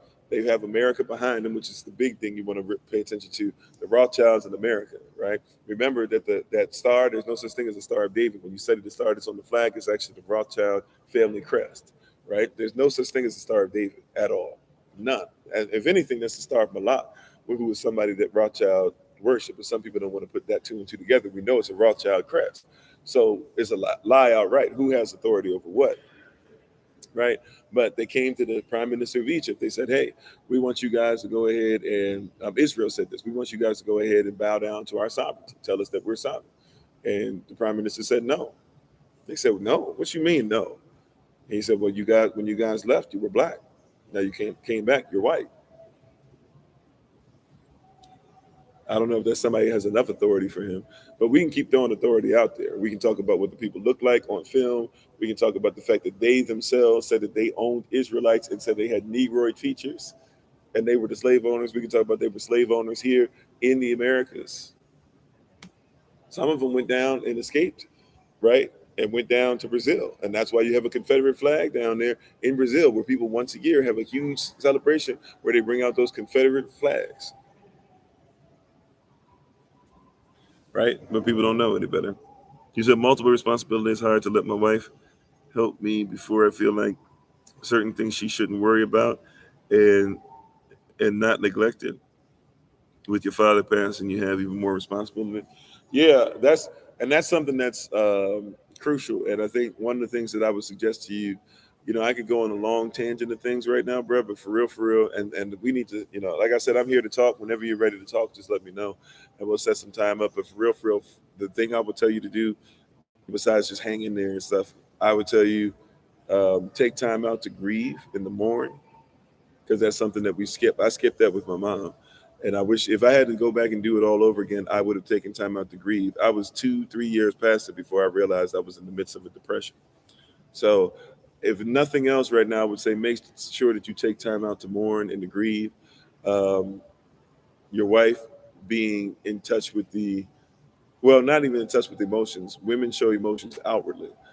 And right now might be a time that she's seeing from a feminine perspective that you might need to go into the feminine a little bit and to cry a little bit more, or to say I don't know what to do a little bit more, or to just grieve and be like, man, I lost a big part of my family, and I'm also going into another part. So like it's like even a part of your innocence is being lost. It's like when children become adults, like one of the things that we don't take time out to do when you make that step from teenager to adult and you got to pay your first bill and stuff, you don't really have time to grieve the loss of innocence. Like you're losing a huge part of who you are, and you're not prepared. We don't prepare our children for stuff, right? So you're going into a place where your father was a huge part of your life, and you're about to take on his responsibility. Some of your stuff that you didn't have to worry about, and some things for you are never, well, a lot of stuff just because of his passing, but even as far as some of the things he took care of and him being a patriarch type figure, you're about to go into some stuff that you've never done before on that level, and family's going to look at you at a level that they've never looked at you before. So, just be ready for that. I'm sorry. Prince said, chat, do you mean by humble yourself? I've been told that Elohim had to humble himself. Well, yeah, he humbles himself to his own word. Yashua even humbled himself even to the death of the cross. He was in the form of Elohim, but found it not robbery to humble himself and become like us. Most definitely.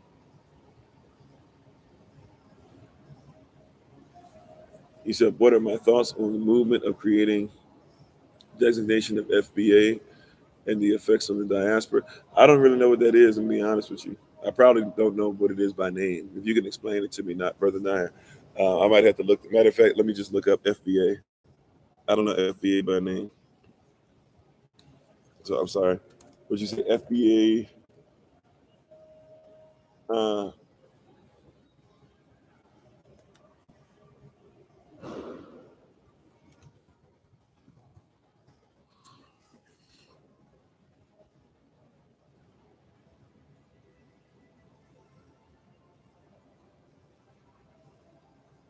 yeah, I don't know which one you're talking about. Functional behavior. Like, there's a lot of stuff coming up here. Functional behavior assessment. Is that what we're dealing with? The functional behavior assessment. I'm not sure if that's the right one or not. Probably not. I don't know. I apologize. You might have to write it out for me.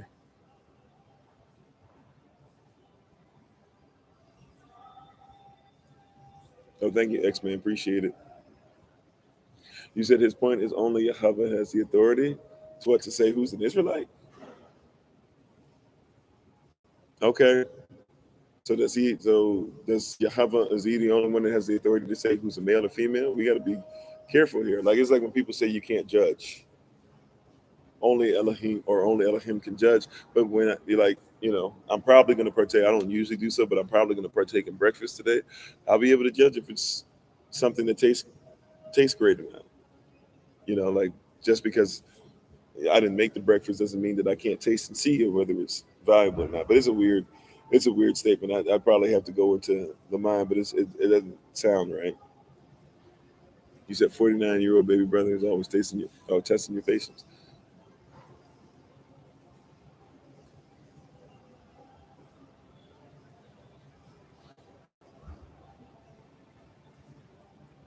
They call them false. Okay. I don't remember what part I was talking about then, bro. And how you doing, Brother Vincent? How you doing, Dennis? Sister Deja, so you trying to accept the fact that you're left alone, so you don't have any other choice but to do everything yourself? Yeah, yeah, in a sense. We do have some people that live in the area near you. You met a couple of them, but there's some others.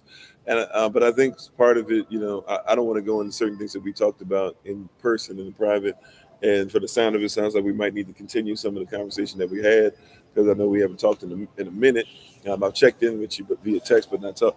But sometimes we go into this place where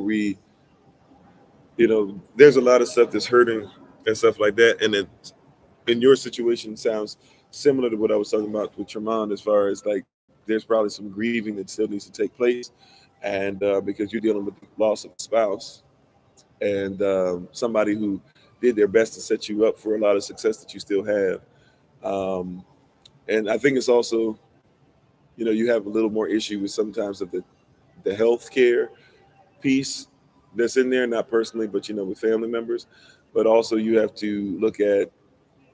I would say that for you, Holy Spirit, help me with what I'm trying to say. I would say for you, some of the stuff that we were talking about before, like finding a way to make sure that you, like right now, it's not even all in. I don't even know if the all in one or the alone piece is as much a problem for you, even though you're doing a lot of stuff on your own, as much as though maybe feeling like you don't have to do everything. Like, Destin doesn't. Even if Destin's going to cry tears and stuff, you know, you might need to be like, hey, I'll let you do some tears, even if it's for a couple hours, right? Like, because I'm gonna go, do some stuff like for me. I'm gonna go get the nails done. I'm gonna go get the hair done. I'm gonna go, spend some time with myself. I'm gonna go try and figure out if I can have some sisters to hang around. I mean, there's sisters in North Carolina. I'm pretty sure, in North Carolina and South Carolina, that if we were to we're trying to get things set up, and we're about to have two ministers, finish being ministers, select and be ministers in that area. I'm pretty sure y'all can, the way that y'all have come together every time that we try to say something down there, the best turnouts usually have been in your area outside of one that we did in Georgia. The best turnouts have usually been in you guys' area. So I would assume that you guys probably would be able to do a lot with each other. And I know it's also kind of difficult for you because for the longest time you were doing some of the stuff that you're doing with SOC. You were doing with your family stuff, your family church, and all those different things. So now when you make a move like that, that's an incredible move, and it feels like maybe you let them down, or maybe they feel let down. But you guys are family too. I think that maybe if you just simply still said, I still want to hang out, still want to do this, blah blah, they'd probably be around. But I think we should probably have some of this stuff. I feel like there's other stuff I want to say, but I don't know if I should say it online. I feel like I almost crossed the line earlier, anyways.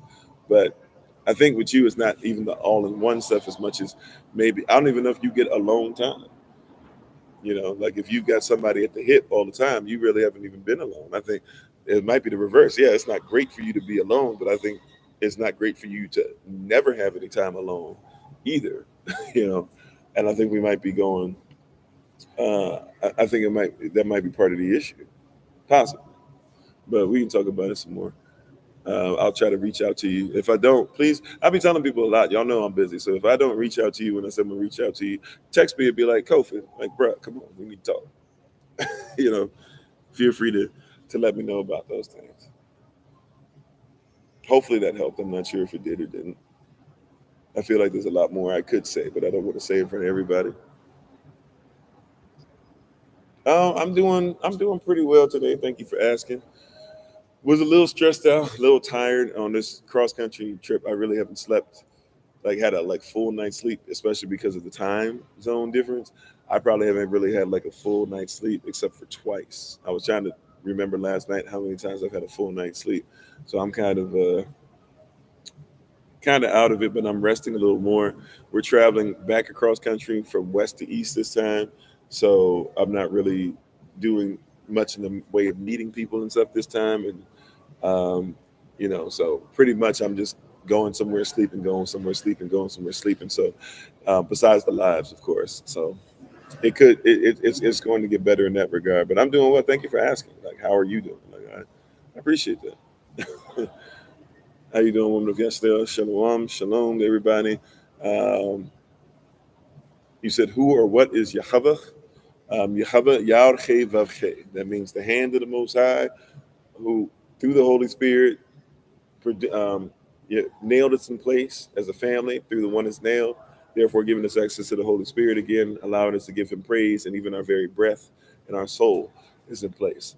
That's the name of Elohim, who some people try to call God. I'm sorry, John 7:24. Let me look that up.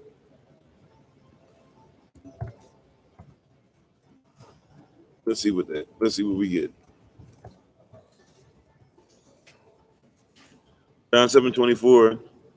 Oh, judge not according to the appearance, but judge righteous judgment. I'm out. Right? That's a great scripture. Right? And that was actually dealing with even the Sabbath, or dealing with receiving circumcision. Can certain things be done on the Sabbath? It says judge judge not. So don't judge according to what something looks like. Judge according to whether it's righteous or not. That's why we always say there's a difference between being right and righteous. A lot of people just want to be right and win versus be righteous and be correct, or be according to the law. Don't try to be right all the time.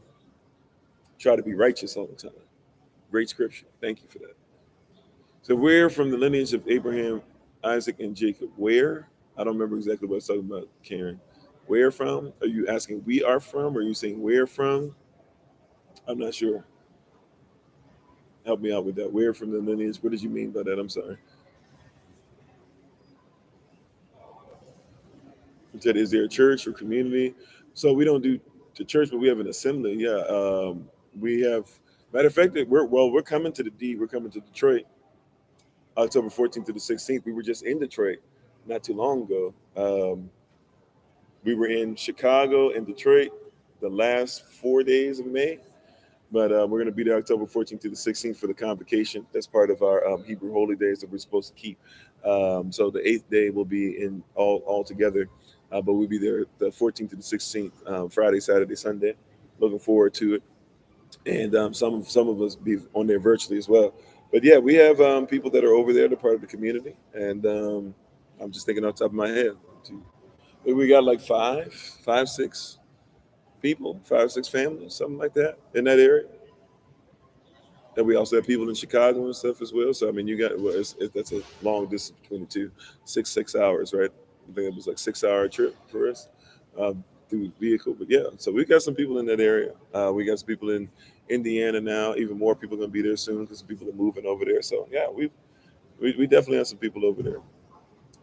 As far as in general, I don't know because I don't keep up like with different camps and different things. I'm not against them, but I just don't know. There's so many people who are our brothers and sisters, and I don't know who believes exactly what. But if that's the part, I don't know that part to answer. You said we have priesthood in our blood. Well, yeah, for sure, right? Especially if you're talking about Levi or you're talking about Judah in general. Judah, especially biblically speaking, you got to make sure the context. If you're talking about Levi, like Judah really is Judah, Levi, and even before they were scattered, the southern kingdom, Judah really was a mix at that point of Judah, Levi, and Benjamin.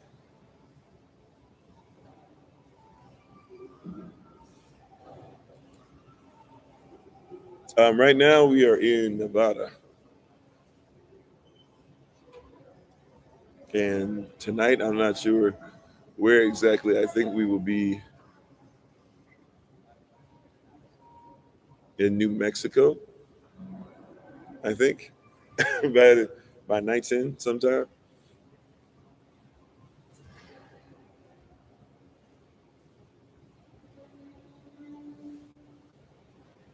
Okay, thank you, Mansa Musa. All right. I don't know. Are you from Mali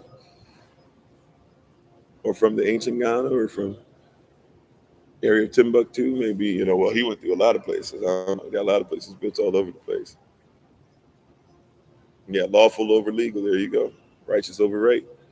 So what about the Buffalo area? Yeah, we've got a few people over there. Somebody's getting ready to move from there, but I think we've got two or three families that are over there, right? I think two or three.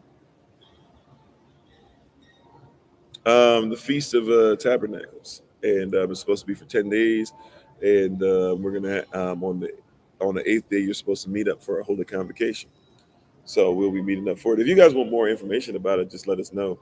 If you go to our YouTube channel, it's actually there's a link there to fill out a form for it and for you to get more information on it.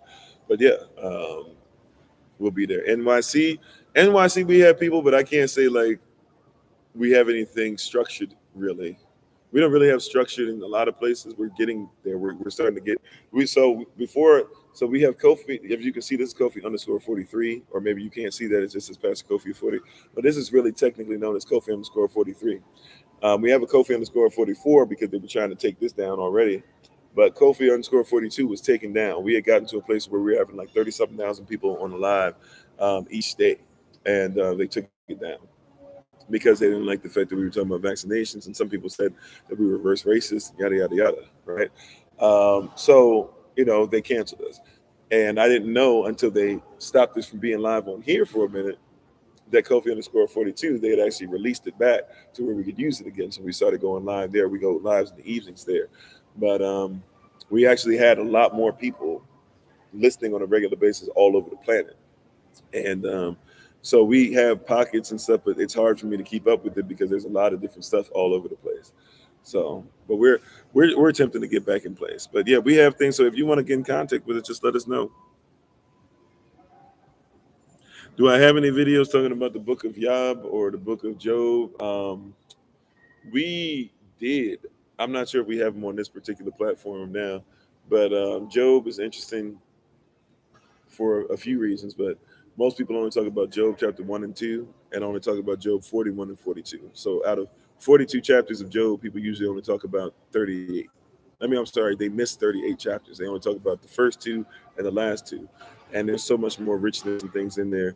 It's a hard study to go through too because the culture is something that's almost lost. Like his particular culture, the land of Uz, is something that's very foreign to us. So to do a true study of Job, it takes a lot to go in there. How you doing, Spice King? Thanks for being on. But any more questions, comments, or concerns before we get ready to take our leave? I don't want to shut anybody down or shut anybody off. We've been on for a couple hours now. I don't mind staying on for a little bit longer. But we just tried to open up the end of it to humble ourselves and see if there's anything we can help.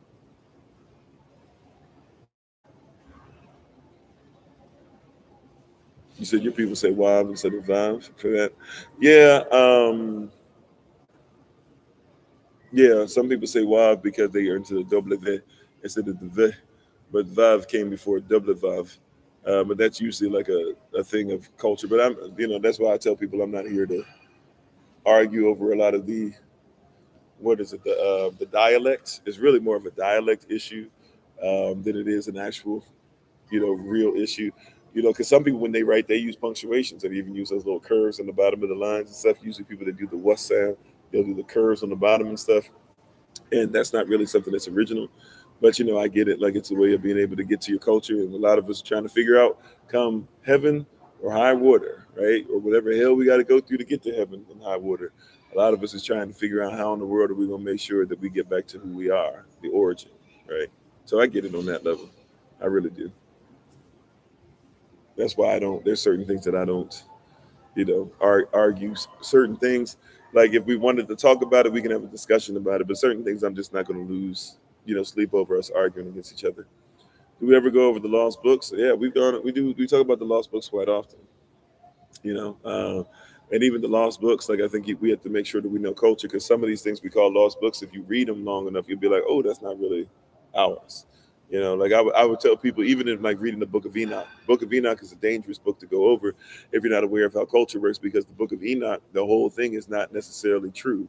It never really was. The Book of Enoch is a group of is was gotten by a group of people who believed that the end times were going to happen a very long time ago. We're still here, obviously, so they were wrong. So what they did is, but they got a bunch of scrolls from a bunch of different sources to be able to support their claim that the world was going to end. So are there some things in Enoch that are very true? Of course. Are there some things in Enoch that you probably don't want to have anything to do with? Of course, right? And you have to know culturally who's writing what. But the reason why what you call the Book of Enoch is there, the 100 chapters and all that stuff, like you got to be careful, or the 100 chapters or so. Like a lot of those chapters are not what you want to partake in, because a lot of those chapters were somebody trying to grab something to say, I want to support that the world is going to end a whole long time ago, and that's not what happened. Correct, because we're still here. So, and no man knows the day nor the hour, right? So you got to be careful about some of the Book of Enoch. But it's so I agree that like the Book of Enoch is something you should study, but do you know how to study it? I agree that you should know about Yasher or Yasher or Jasher. A matter of fact, it's in your 66 books. As much as people act like we're not supposed to do it, your 66 books recommend Enoch in what you call the New Testament, even though there's no such thing as Old and New Testament. It talks about suggesting Enoch in the New Testament. It also talks about David in the Old Testament, says that for one of the guys who for one of the family members of Saul's old family members who's around still, he says, hey, make sure that you go and teach him out of the book of Jasher, because that's something that all men, all rulers really, but even men, we should all read the book of Jasher to be able to help us out in manhood. It's actually a teacher, it's a prerequisite. But like people don't. So I agree with that. I agree with the what we now call the apocrypha. You got to be careful because they use the term apocrypha nowadays to be able to say that it's made up, but the apocrypha is real. So yeah, Lori, that's why I was mentioning different books.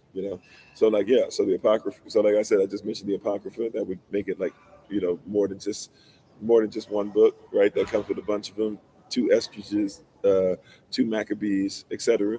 Right? But you're also dealing with Book of Enoch. You're also dealing with the Book of Jasher. Some will start going to the Book of Thomas. I think if you read the Book of Thomas and how it's written out, you'll find out that it's probably not what you think it is. But go ahead and read it. There's a lot of different things, right? So you got to be careful with a lot of these different things. Like, why were they written? That's why we talk about interpretation. There's one interpretation, many applications. You can't apply something correctly if you don't know how to interpret it. There's one interpretation. So when Enoch was written, it was written with a specific mindset. It was written with something specific in mind. Do you know what that specificity is? Once you find that out, now you'll be able to have a conversation about it. Now you can talk about it, right? Like for second Esdras, I go to second Esdras all the time, chapter 13, verses 40 through 45. Why? Because if you want to know why Christopher Columbus was sent over to the Americas, you need to know about the land of Asherah, right? Why was he sent? Even if you don't think that it's false, they didn't think it was false. Why was he sent to the land of Asherah? What was he looking for? It's in your Bible, right? Or if you're reading the actual Bible, right? Read your Bible to bless you. It's more than 66 books. I'm with you on that, right? Like, so do you know why he was sent? They even put it in the movie 1492. It's supposed to be a movie about Christopher Columbus' life. They even put it in there because they know about it. Why did they send him over? They had just finished defeating the Moors, 1491. The doctrine of discovery was made official in 1493, the year after they sent him, but they were using it since 1453 or 1452. He had just been sailing from at least 1482 until then with black sailors who were going back and forth over to the Americas. He had it written down in his journal. So does his son. Why did he get sent over there? They had just finished beating the Moors. They got rid of a bunch of Moors and Israelites and black folk and Africans and Asiatic people, whatever you want to call it. They had finally got us out, right? 2/3 of Spain married together. Queen Isabel married King Ferdinand. Queen Isabel had the power now. They got together. They worked it out. She was a fan of the Crusades. The Crusades was when they were sending people over to kill off black people and say that Israel belonged to white people. Way before Jews were doing it, they were already doing. Jewish people just biting on what a lot of European people were doing to us already, right? And they sent us. So they were already coming over. She was a fan of what happened because her grandparents and great grands and all that stuff, they were people who were famous for the Crusades. She wanted to get her hands at the Crusades too. She started getting into slavery that was already going on. That was her crusade, right? And she found Christopher Columbus. She wanted to go and get slaves. Christopher Columbus said, "Well, I know about the land of Asherah." Thank you, Dapper. Right? Christopher Columbus said, "I know about the land of Asherah." She said, "What?" He said, "Yeah, the land of Asherah." What's important about the land of Asherah is where Israel was supposed to go to be able to make sure that they could worship Elohim correctly, since they had kept getting captured. The northern tribes, the 9 northern tribes that left, eventually they left, or when they got captured the last time, they said, "Let us go and find a place that we can worship Him correctly." That was called the land of Asherah. Asherah is what for us? Asherah is literally a place to where they were trying to worship their Elohim, and they called that a treasure. So everybody thought that there must be a treasure, gold and things like that they're going seeking. And so if we find these people, we'll find it. So Christopher Columbus says, I believe I know where the land of Asherah is. She goes to the Pope, Queen Isabel. She says, "Hey, I think we know where the land of Asherah is. Can we go there and can we get slaves? And can we take the gold? Right? Can we do the Crusades?" Because the Crusades taught her what? That belongs to us. The Pope was like, "Do whatever you want, long as I get some of that gold and some of them slaves, and you make sure that it's done in my name, right? Or even in the name of Jesus." But he's supposed to be the vicar, or a vicar is supposed to be somebody who is, a vicar is supposed to be somebody who represents Jesus on earth. So he says, "Go ahead, do what you got to do." Sends him over, and he comes over with what? He even comes over with an avda, or a Hebrew interpreter. They knew about this stuff. And when they got over there, they had conversation, and they had conversation about the fact that they were using guanine weapons. Why is that important? You know about guano because you know about bat dung, but you don't know about guanine, right? They'll tell you about the stuff that makes us look crappy, but they won't tell you about the stuff that actually makes us look strong. Guanine weapons that they were making in West Africa, because your Bible tells you that even before we were scattered, we already had people that were over in West Africa, not just East Africa, we had people in West Africa too. And in the 1700s, which would be after this, fair enough, but in the 1700s, that late, they still had a map that they separated when they started getting heavy into the slave trade, and they separated part of it called a Negro land. Underneath that, they called it Guinea, which is why you have a New Guinea, because they made a Guinea first, right? And so they have Negro land and Guinea, and where those places separate, if you look on the Guinea side, I believe, you'll discover that right there, you'll see a place called, or on the European map, you'll see a place called the Kingdom of Judah, and you'll also see a place that says the scattered tribe, or the scattered Israelites, right? You'll see it on a map where white people were coming looking for slaves, where they recognize on the map, this is where people call themselves Israel, this is where people call themselves Judah. So when Christopher Columbus, a few hundred years before this, or actually a couple hundred years before this, goes over, he brings a Hebrew interpreter. The Hebrew interpreter speaks to the people that are there and says, "Oh yeah, we got the same weapons and stuff, and we've been coming back and forth, and we've been trading, and we've been, having marriages and stuff, and for a long time." But people today will tell you, "Oh no, if it wasn't for Christopher Columbus," this is what's his face says. Who's that guy that always be, you know what? I'm not going to say that about him in public. I was about to say something about him that I don't want to say in this platform, because I'm not trying to have dissension amongst the ranks too much. But he be out there doing wild stuff. Doctor Neil deGrasse Neil deGrasse Tyson, or whatever his name is. Tyson, what is his name? Neil deGrasse Tyson, something like that. And he was out there on the Joe Rogan show telling you guys that if Christopher Columbus had never came over, that people would have been separated, became two different human structures. And the reality is that we were already, first of all, we all come from the same place anyways. Secondly, we were already coming together and mixing and matching, because they were looking for the land of Asherah. That's right there. So of course we believe in the entirety of the Bible. You said that's the prime example of them not considering us as a people, write us off and don't acknowledge us. Yeah. So if you look at that, we already know what's up. We already know who y'all's people are.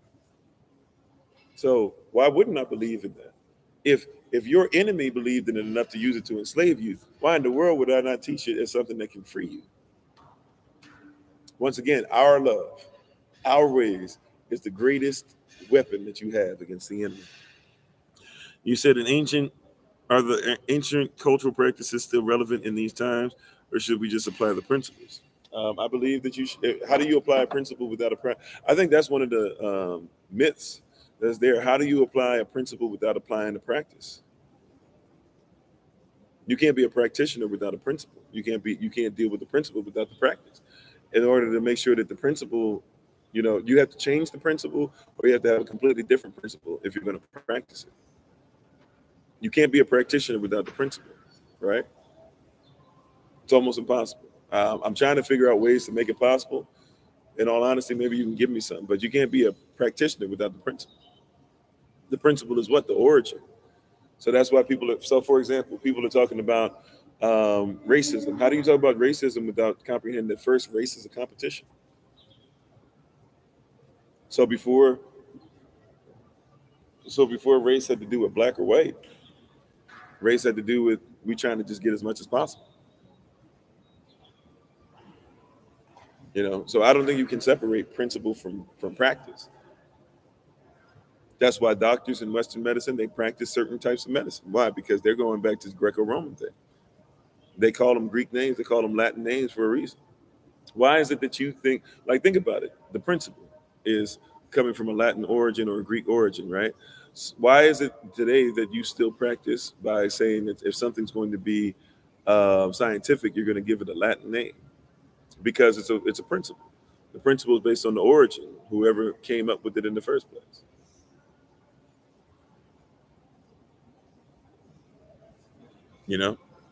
So I don't think you can separate the two. I don't believe so. I'm trying. That's a great question. So I could just be giving you something. That's why I don't want to I can't fully 100% say that that's right, but it doesn't seem like you can mix principle. It doesn't seem like you can't have, you have to, in order to get a principle, you have to be a practitioner. Right? Like somebody says, how do you know this stuff? Or you're able to connect dots and blah, blah. And I appreciate those compliments, by the way. But when people ask that, you know what? The easy answer for me is I'm able to do so because I'm a practitioner.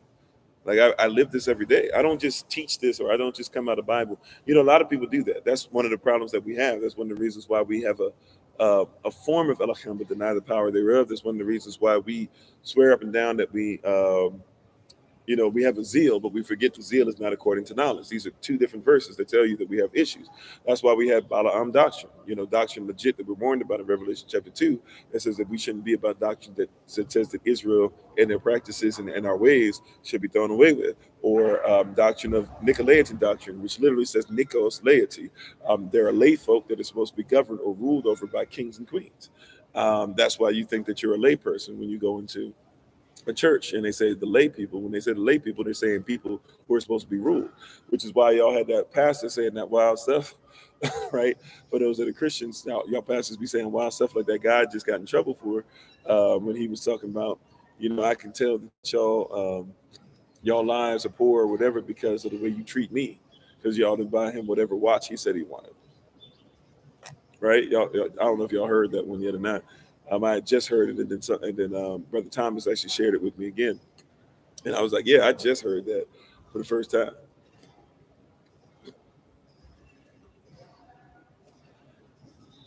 Oh, yeah, that's the true part. I see you, Sister Cynthia. That's a great question.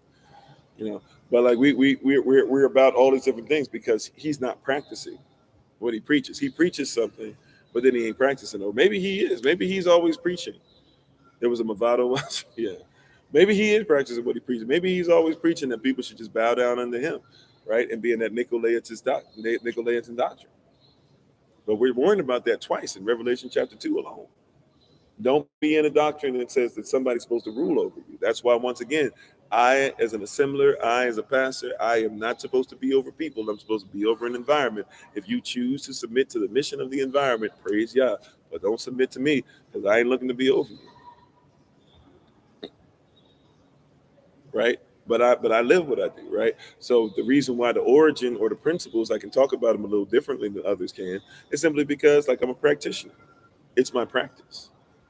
Practice makes perfect. Practice makes you mature. That's what perfection means. Perfect means to be mature. Practice makes perfect.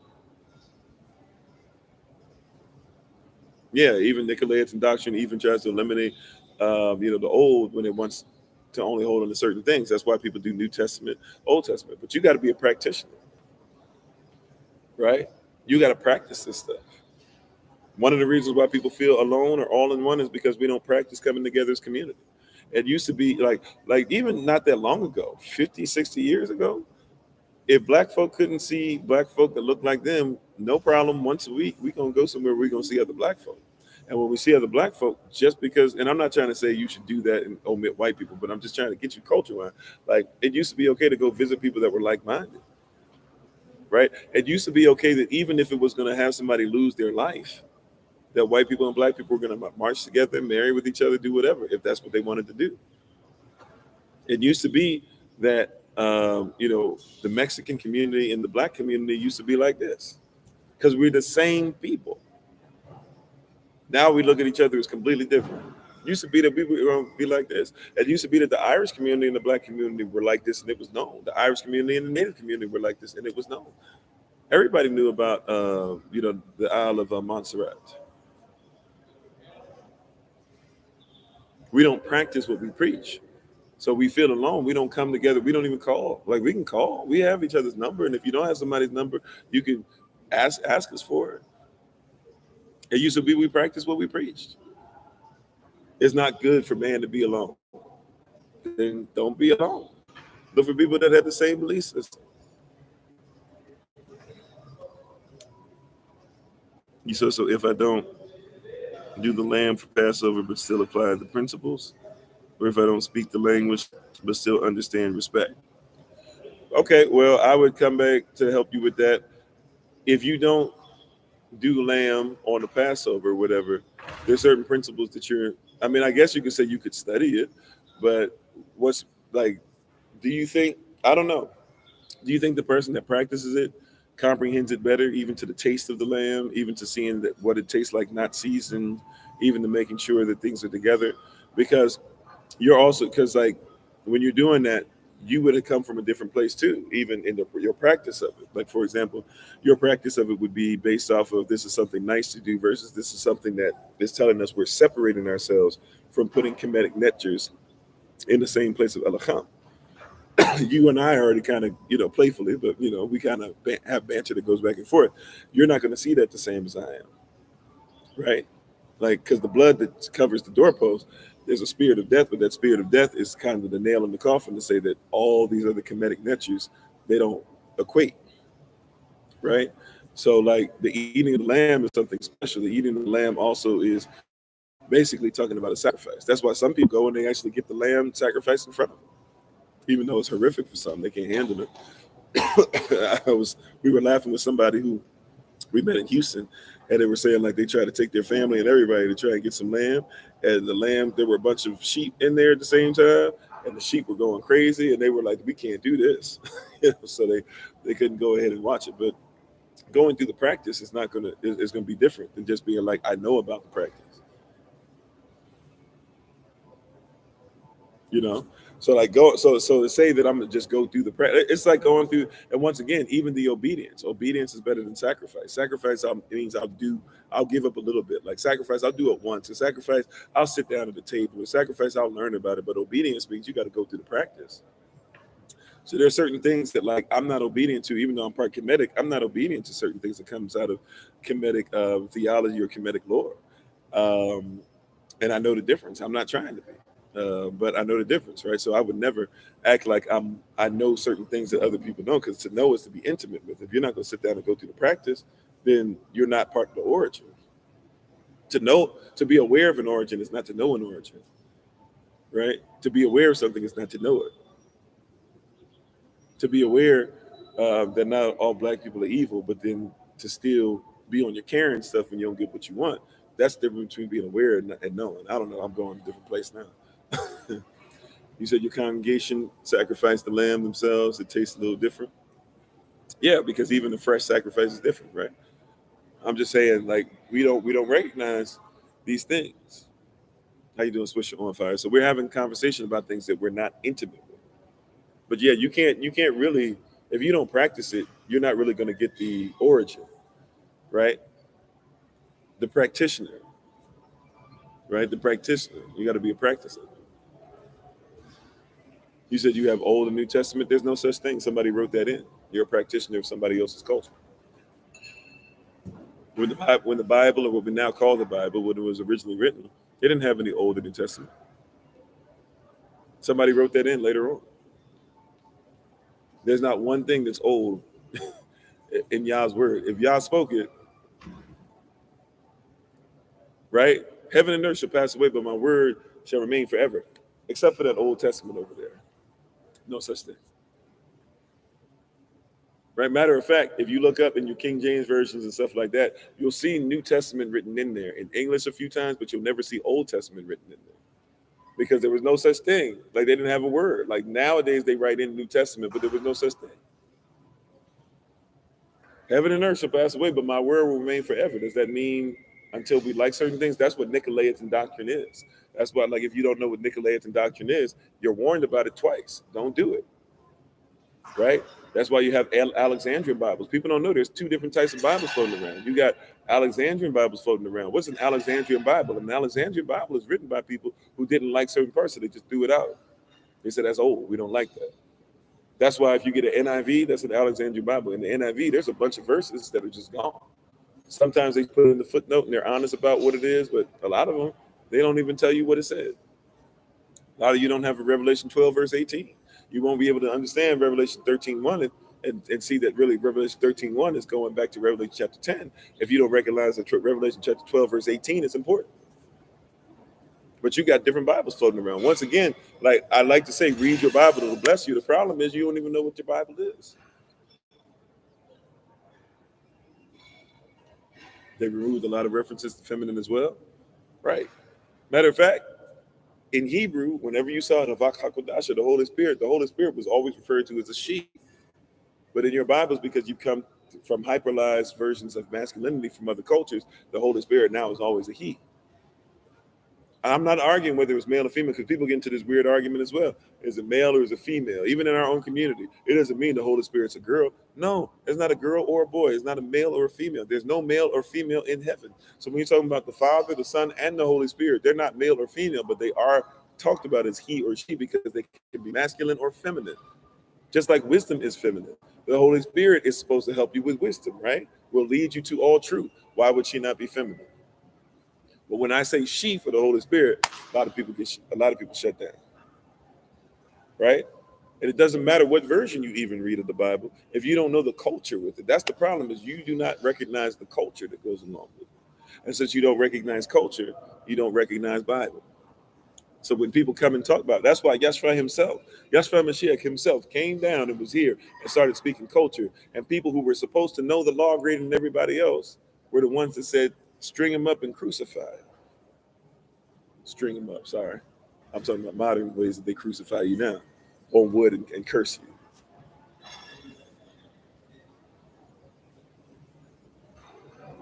You said there's no neuter? Neuter? I don't know what neuter. There's no neuter?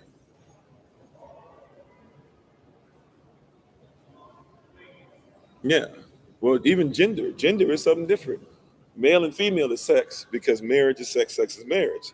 Two become one, they become married. That's what marriage is. Even in modern times, if you get married, walking down the aisle, but you don't have sex to consummate it, then you can go before a judge and you can say, get it annulled. Why?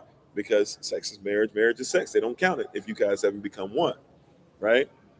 But gender just means the style in which male and females live by in the culture that they're in. That's why people have platonic relationships. Plato said that the worst marriage you could have is between a husband and a wife. So he said the best relationship was between a male around the age of 40 something and a young boy in his preteen years. That's what a platonic relationship is. So you probably don't want to participate in that, right? It's all cultural.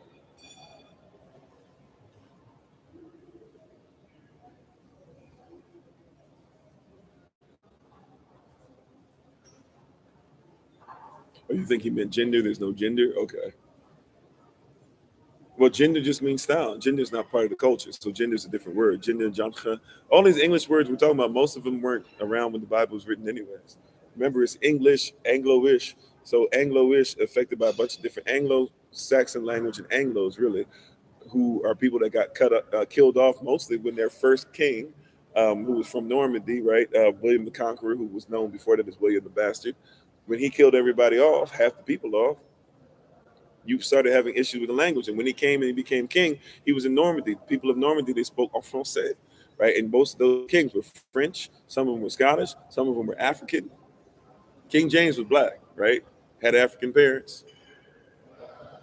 You know, like like you speak a language, English, Anglo-ish is one of the most difficult languages to speak because it doesn't make sense because it's a bunch of jumbled up words kind of thrown in. That's why English for a lot of people can learn a whole bunch of other languages. English, people who speak English don't even speak English that well, right? But I'm just trying to tell you that all these things that we're saying, you're trying to say nectar or nectar. Oh, okay. Yeah, there's no nectar. Yeah, okay, I got okay. I thought maybe that was it, but I didn't knew there was different than nectar, but okay. You said when you're talking about something that transcends gender is masculine by default? Sure. But I'm talking about something that transcends male or female, right? In heaven, there's no such thing as male or female, right? Gender is not male or female. Gender is the style. Jancha is the style. Like right, yeah. So jancha, I'm not even talking about gender. Gender is a whole nother conversation. I'm talking about male and female. Male and female ain't got nothing to do with gender. Gender is how you feel on a certain day. That's what like it's like God. That's why Elohim is different than God, or it's different than the spirit, or it's different than the deity, or it's different than the right, or what we call spirit, the word pneumatical thought. It's different, right? Like so your spirit, right? Because Elohim is a spirit, and those that worship him, sure, him must worship him in spirit and truth. But the word him doesn't refer to male or female at all, just like the word her doesn't really refer to male or female at all if the context is heaven. If the context is earth, then yes, male and female means, or him and her can mean something different, even though technically they can still mean either or, right? But male and female is different than gender. So people want to call themselves different genders, even though I think that it's still kind of weird to. I get it because the culture they uphold says that, hey, I feel like being this day, so I'll be that this day. That's a different conversation than male or female. Male or female, so as far as our culture is concerned, people get upset and frustrated, but I'm talking about our culture, right? I'm not talking about everybody else's culture. I'm talking about what we do. Having been led as we believe, what we do as a society, this is what we do. You said you think it only applies to us because we humans reproduce. But this wouldn't apply to heavenly beings. Well, yeah, but well, even the Father, reproduces. The Holy Spirit reproduces. At the same time, though, like yeah, it's a difference, but it's a different way of doing it. And even when we look at it, these are physical ways to look at the spiritual ways, right? These are physical ways to look at what's spiritual. The spirit came up into physical, right? And even before Eve shows up, when we go into the study of this, we keep going through this series. Like that's why we have to talk about like before Eve was there, like man's number one need. Like, this is something that's gonna mess people up, right? But man's number one need should not be just like woman's number one need should not be this either. Man's number one need should not be a woman. That's gonna mess some people up. But that's when we got to humble ourselves. Women's number one need is not men, and men's number one need is not women. So when we meet each other, we should bring our number one needs to the table. That should be the thing that connects us. Is that hey, I'm willing to help you with your number one need. Man's number one need is respect. He needs to feel like he has something to respect, and he needs to be respected. That's why man, before woman existed, man had to work.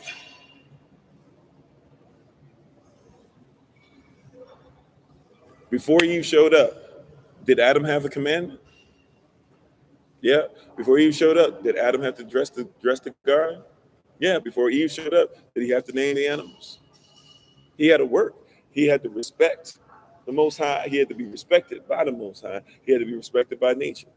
He had to respect nature. His whole thing, his number one need, everything that he functioned out of, his number one need was respect. And then when Eve showed up, he was like, "Yo, this is part of me, right? And so I must respect her, so that she'll respect me." In his work is where he found out. Thank you, Just Bang.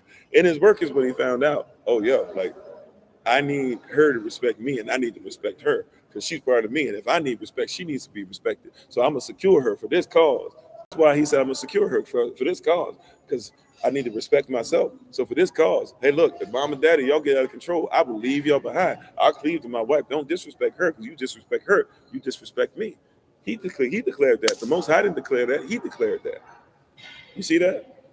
He had to humble him. He humbled himself when he saw himself. When he saw himself in Eve, he said, "I must respect that." And then when he said, "Not only do I see myself in you, but I see that now I'm not all in one. I'm not alone, and therefore I can reproduce. You can help me to do something that I can't do. Oh yes, you must be secure. She was the bag, right? He secured the bag. She was the bag. I'm going to make sure that I secure that. I'm going to make sure I keep that in order. I'm going to make sure that nothing gets to that." Until he started getting a little too cute and loved it too much, as far as he put her before Elohim and he ate of that fruit. But she was the bag. He said, "I see myself in her. I must secure that." And she realized she was the bag. In him securing me, I uplift him. Right? If he's going to secure me, then I'm going to lift him up. If he's going to secure me, I'm going to be his help me. That's how it worked. That's how it operated. That's how it rolled. That's how it came together. If he's going to secure me, then I'm going to be his help me. I am the bag. I am the table. As my son would say. Right? If he's going to secure me, then I'm going to help him meet his mission. Practitioners, and we're going to practice this thing. And when we practice it, we're going to go back to the origin of it. We're going to both humble ourselves, right? But my number one need is to be secure. So I'm looking for anything that secures me, right? And ladies, queens, you should always be looking for what secures you. You should always be looking for what secures you. If a husband shows up therefore and he makes you feel insecure, leave that alone.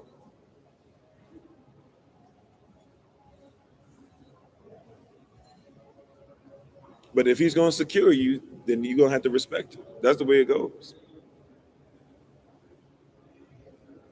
Right? So you should be working on being in environments, and this is the problem that we have because we're not together.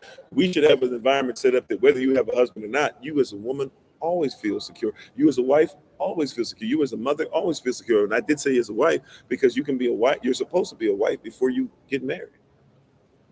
You're supposed to be a wife. It's a prerequisite to marriage. We don't have an environment that does that for you now. Right? So that's the problem, is that you go into an environment to where you're the most educated, but you get paid less than everybody else because you're not protected. Right? So we should have an environment where you've been protected your whole life so that so when somebody shows up, you're like, well, I already have protection. So if I'm gonna be under you, protection is mandatory. But what else do you got besides just protection? Problem is, though, you feel unprotected, not secure. So somebody comes along with a small thing that makes you feel secure. He makes me laugh. You gonna marry the joker because he make you laugh? He got good hair, so my child gonna have good hair. You gonna marry? I mean, some of y'all lay down. Some of y'all get together with your friends and have conversations about how wavy his hair is. He got good credit. That don't mean that he ain't gonna slap you. I mean, what are we doing? But it's because what? Because we're looking for security because you ain't had none. If you've had zero security, then you start looking for security in anything. If you never had somebody say, "I love you," somebody come by and say, "I love you," it sounds really, really nice. But if you get, "I love you" every single day, how you doing, Eugene? If you get, "I love you" every single day, hear what I'm saying? If you hear, "I love you" every single day, if you see as a daughter, daddy gonna put money in your pocket, even if it's a little bit, whatever I have, I give unto thee. If you get loved the way that Yahweh loves us, and that's your environment all day, every day, then when somebody come around talking about, "Oh, baby, you looking fine," I mean, my father tells me that all the time. My brothers tell me that all the time. In my community, I walk outside, there's people that look like me that are like-minded that tell me that I'm beautiful and they ain't trying to lay down with me. So when I hear beautiful, that doesn't mean lay down with me, right? When I hear beautiful, I hear that all the time. And if somebody tries to lay down with me because I'm beautiful, it's gonna mess you up, right? Because you think because I'm sexy, because I'm beautiful, he gonna want to lay down with me. In our culture, if you feel secure, right, then somebody saying you're beautiful does not mean they want to have sex with you. In this culture, though, because you don't feel secure, if somebody says you feel beautiful, it says you're beautiful, you want to lay down with them.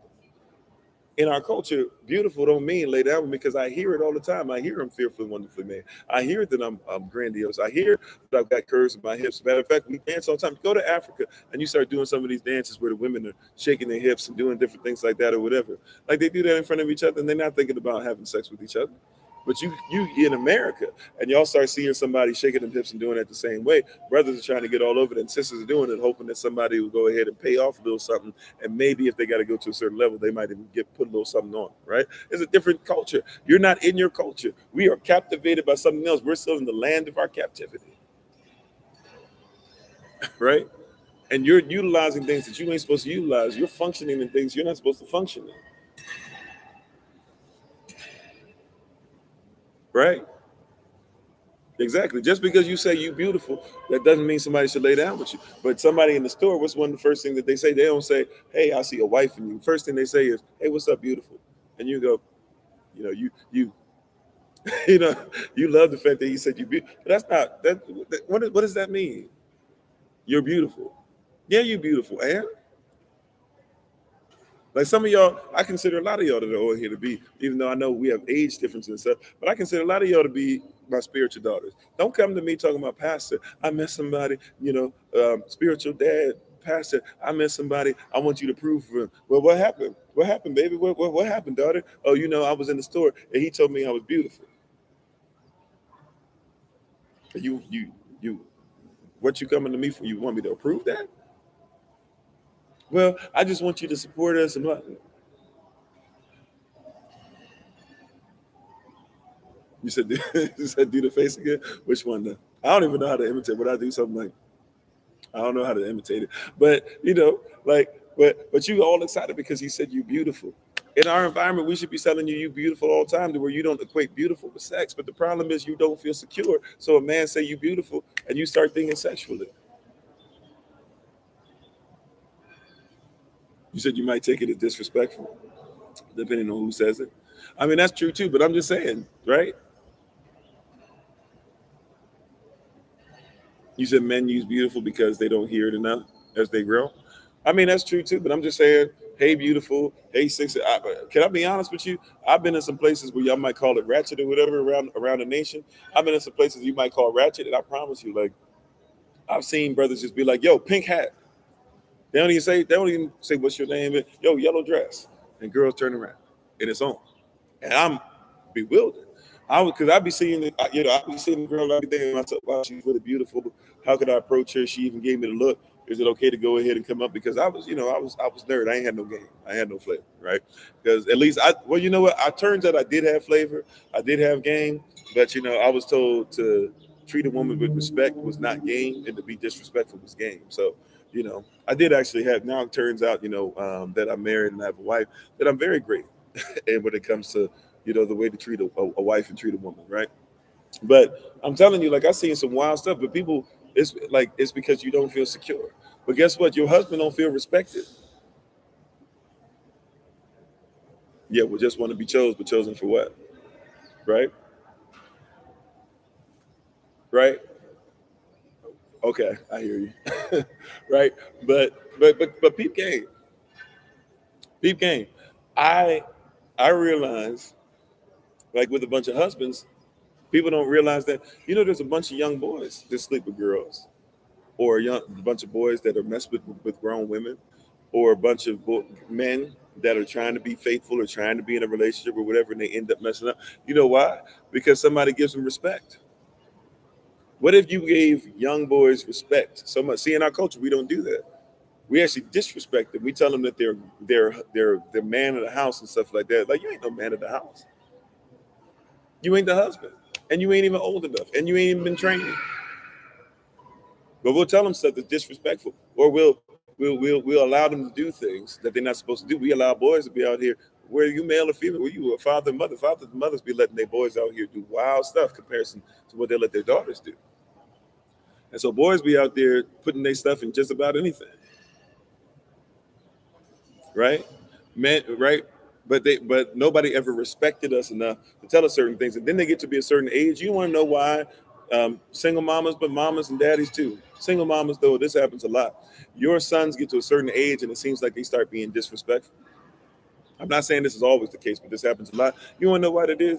Because they're mad and frustrated because they come into the world. They're like, yo, you didn't teach me this. You didn't tell me I needed to be respectful. You didn't tell me I needed to have this. You didn't tell me that my number one need was going to be respect. You didn't tell me this and that or whatever. So they start getting mad at you because you the one that raised them.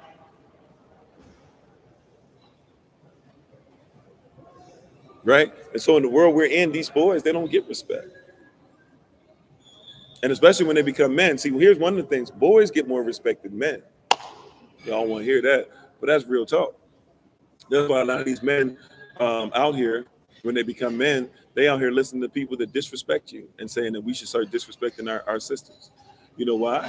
Because they get disrespected by sisters all the time. I know you don't want to hear that, but they get disrespected by sisters all the time. You don't think so, but you don't know how to speak man. You don't know how to speak male. So you disrespect them all the time, but don't even know it. Like, let me tell you something that y'all say all the time, right? Maybe not everybody. The shoe fits weird if it don't take it off. Let me tell you something you say all the time and don't realize how much it hurts. You ready for this? You know what? You never do this. As soon as you say never, you have slapped him in his heart. Forget his face. He would have rather you slapped him in his face than you say you never do. You've never loved. You've never provided. You've never really cared.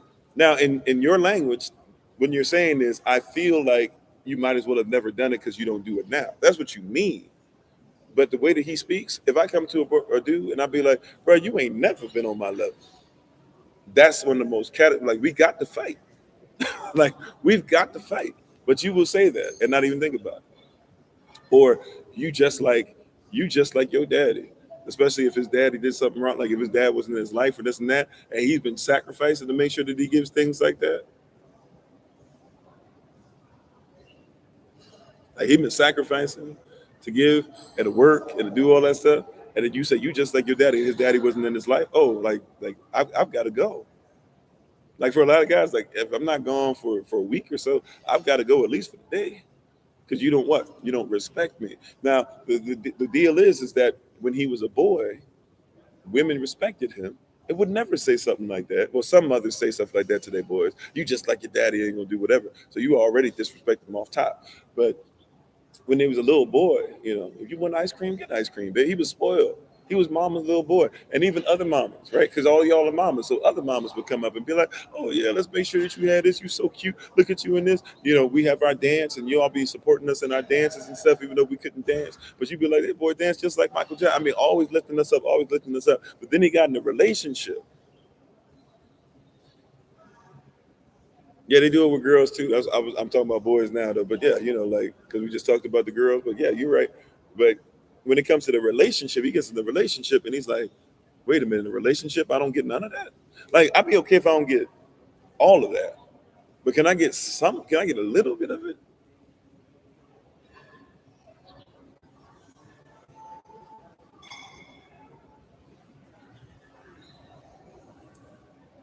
Right? Like, can I get a little bit of that? I'm not saying you got to treat me like blah, blah. Oh, oh yeah. I mean, what were you? Hold on. Were you trying to eat together? Or you just trying to grab something? If you got other stuff to do, that's fine. I mean, okay, I was gonna wait till after. I'm almost finished. Okay. Yeah, my wife was trying to make sure I got something to eat. Praise y'all for her. But this is it should be down on some of you saying you can't see the share button. Usually it's somewhere around here, I think, right? Somewhere around there, and you see an arrow pointing somewhere, like pointing to this direction. You click on that, you can share it. Thank you for sharing the live. But I'm just telling you, like, that's disrespectful. A lot of people don't know, you know. Or here's another thing I have to tell sisters all the time: slow your roll in telling your man about how your pastor said this and pastor said that, especially if you don't ever lift up your man, because your man is gonna hate you and hate me. I ain't trying to get hated on. Like, if you want to be deal with hate in your life, like, y'all deal with that yourselves. But I don't even know this brother, and he gonna be mad at me because he think that that I'm trying to get you. Because a lot of pastors do that, where they separate marriage. You'd be surprised how many marriages get messed up because pastors are treated better than husbands.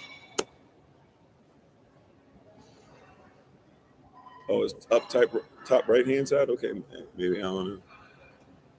Let me say thank you.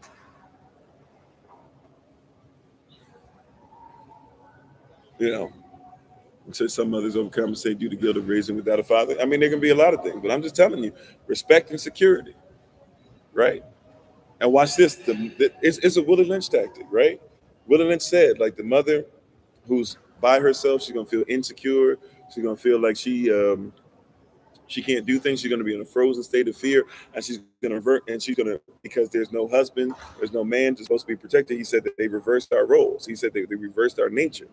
Like, they went to Deuteronomy chapter 28 on you and pulled out. And they went in, they popped the trunk on you and reversed your nature. And when they popped the trunk and reversed your nature, now husbands act like, look, in our culture, like real talk, especially in the Americas, but we've seen this even in Africa sometimes. This is happening all over the place. That black men have started acting like white women, and black women have started acting like white men.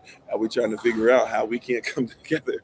And this thing is because we ain't given, like, in their culture, white men are trying to, like, not all white men, but the ones that we think of as the patriarchy. White men are worried about their security. They have a different culture.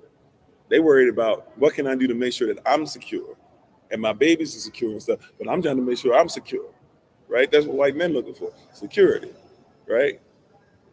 And white women looking for what? That's why they doing the feminism thing now. What they looking for? Respect. I am woman. Hear me roar. And as much as I love Queen Aretha Franklin, that did a whole bunch of stuff, money behind the scenes, she messed a whole bunch of people up when she talked about RASPECT.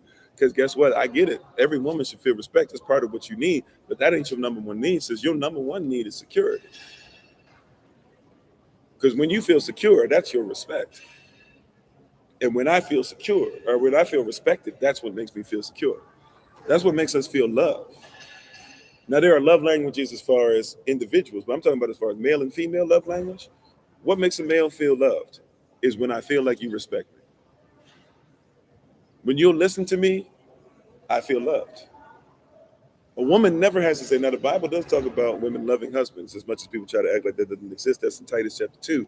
But when a husband feels love, or when a husband feels listened to, a wife don't even have to say it. As much as you say it all the time, more than we do. I promise you, like, you say it, but you don't have to say it. A wife don't have to really say "I love you," even though I like to hear it, but because I know that's how a woman operates. And when I hear her say "I love you," I know that that's her speaking from a certain level of operation. But real talk, a wife don't have to tell the husband "I love you." My boy don't ever have to say "I love you." My son don't ever have to say "I love you." You ready for this? All they gotta do is respect me. If I feel respected, it's better than you saying I love you 7,000 times. Now, I'm not saying I shouldn't say I love you to my son. I say it all the time. And I needed to hear I love you, which is why I say it to my son 7,000 times. Love language, my number one love language, as far as personality wise, my personal love language, number one is words of affirmation. So I get that. What I'm saying is for your typical male, like, watch this. Why does a husband, or why does a man wash his car every day? Not every day, but every week. Even when I had a broke, busted, paint coming off it, tires jacked up, Dodge Neon that I was too big for, a 96 or whatever it was, I was driving around the 2000s. Why did I still make sure I washed it and vacuumed it and treated it with care? Because that car took me from point A to point B. And as long as I fed into it, I gave it direction. It paid attention to my direction. If I gave it gas, it paid attention to my direction. If I gave it oil, it paid attention to my direction. If I changed its tire, paid attention to my direction. It always did that. It made me feel respected. And so since it did, I never missed an opportunity to make sure it was clean. It never had to say, I love you. I knew it loved me because love is an action. It sounds a little weird, but I'm trying to get you to get the mindset of a man. Yeah, I was definitely too big for it. If you know what a Dodge Neon is, let alone a Dodge Neon 2000 or 1996 or whatever it was, might have been 95. I had my big 6'5.5" self in that little place. I wasn't as big then, but still, I was way too long for it. But that car loved me. It took care of me. It got me where I needed to go. And so, guess what? Every time I needed to do something, every time I could depend on that car, and I gave it to somebody else. It was one of the best gifts I ever gave. I gave it to somebody else when I was getting ready to go to Hawaii. I took it, and I took it all the way from one place. I took it halfway across the country and dropped it there. Then came all the way back halfway to be able to fly over to Hawaii because I wanted to make sure that whoever had it was going to love it the same way I did. You feel me? You feel me? Like I needed to make sure that whoever had it was going to keep on loving it because it made because I wanted to make sure it was secure, right? That's in me before marriage. That's in me. You hear what I'm saying? Before wife, that was in me. That's my work. Right? You want to find somebody who's in his work. That's why we keep saying the difference between work and toil, right? I'm looking for work, right? You looking for somebody who's work in my work already. Before I was preaching in my work, I was taking care of what took care of me. I had to make sure it was secure. It was wanting for nothing. It was lacking for nothing. That car was gonna be taken care of. And when I needed to get somewhere, because I took care of it, that car was gonna get. That's as far as my mindset was, my young mindset, my teenage mindset, 18, 19-year-old mindset. But that was what it was. It was gonna be taken care of. That vehicle was gonna be taken care of because it respected me. Right? It respected me, so I was gonna take care of it. That's what husbands do. You don't have to say it. Even though we love hearing you say I love you because we know in your personal love language that means a lot to you. But as far as if you respect me, respecting a husband, like respect is love. That's the biggest I love you. Right? I don't mind flowers and stuff like that, but give me respect. That's why I'll never look for flowers. That's why even though we don't celebrate these holidays anymore, but that's why on Christmas, fathers don't care if they get gifts. They always the most they're gonna get is what? Socks. And then even if you buy them a present, you're gonna buy them a present with the money that they make anyway, so you ain't go out your pocket. I know that's not always the case. I'm just saying the traditional way of thinking, right? But they don't care if they get gifts. They care that y'all happy. And you know what means a lot to them? Just come and say thank you. Like I don't want nothing for my born day in comparison. For my wife's born day, I'm gonna go do what I can. I'll give her the world if I can. All I want, I don't want the world. I want you.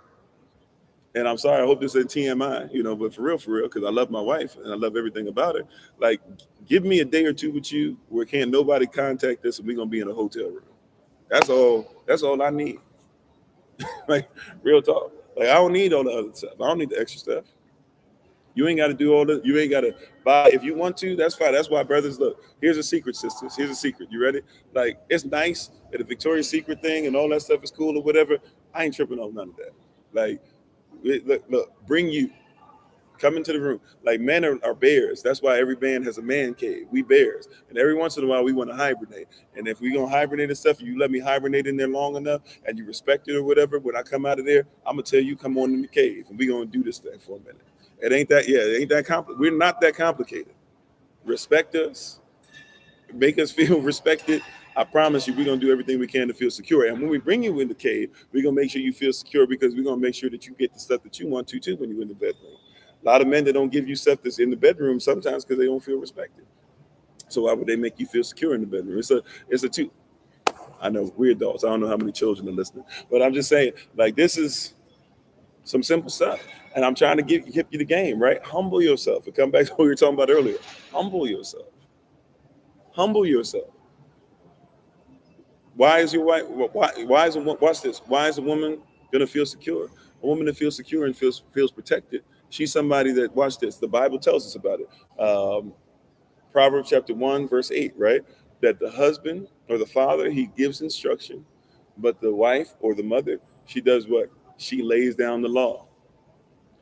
A wife wants instruction, but she wants to know that you will help her to lay down law. Before you meet a real wife already lays down law. She already has certain things in order. She already has certain things in place. I don't do this. I don't do this. I ain't going here. She's already protected by y'all.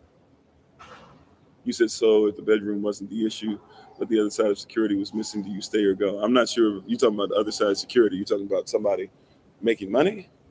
I'm not sure which direction to go with this. Sister Cynthia. Are you talking about making money? You said bedroom's not the issue or whatever. Husbands give directions, wives lay down law. Yeah. You said, thank you, brother. You're 68 years on earth. You made the most sense you've ever heard. Or, well, not ever, but you heard. Okay. Amen. Thank you. Yeah. No secure other way. You talking about in the bedroom?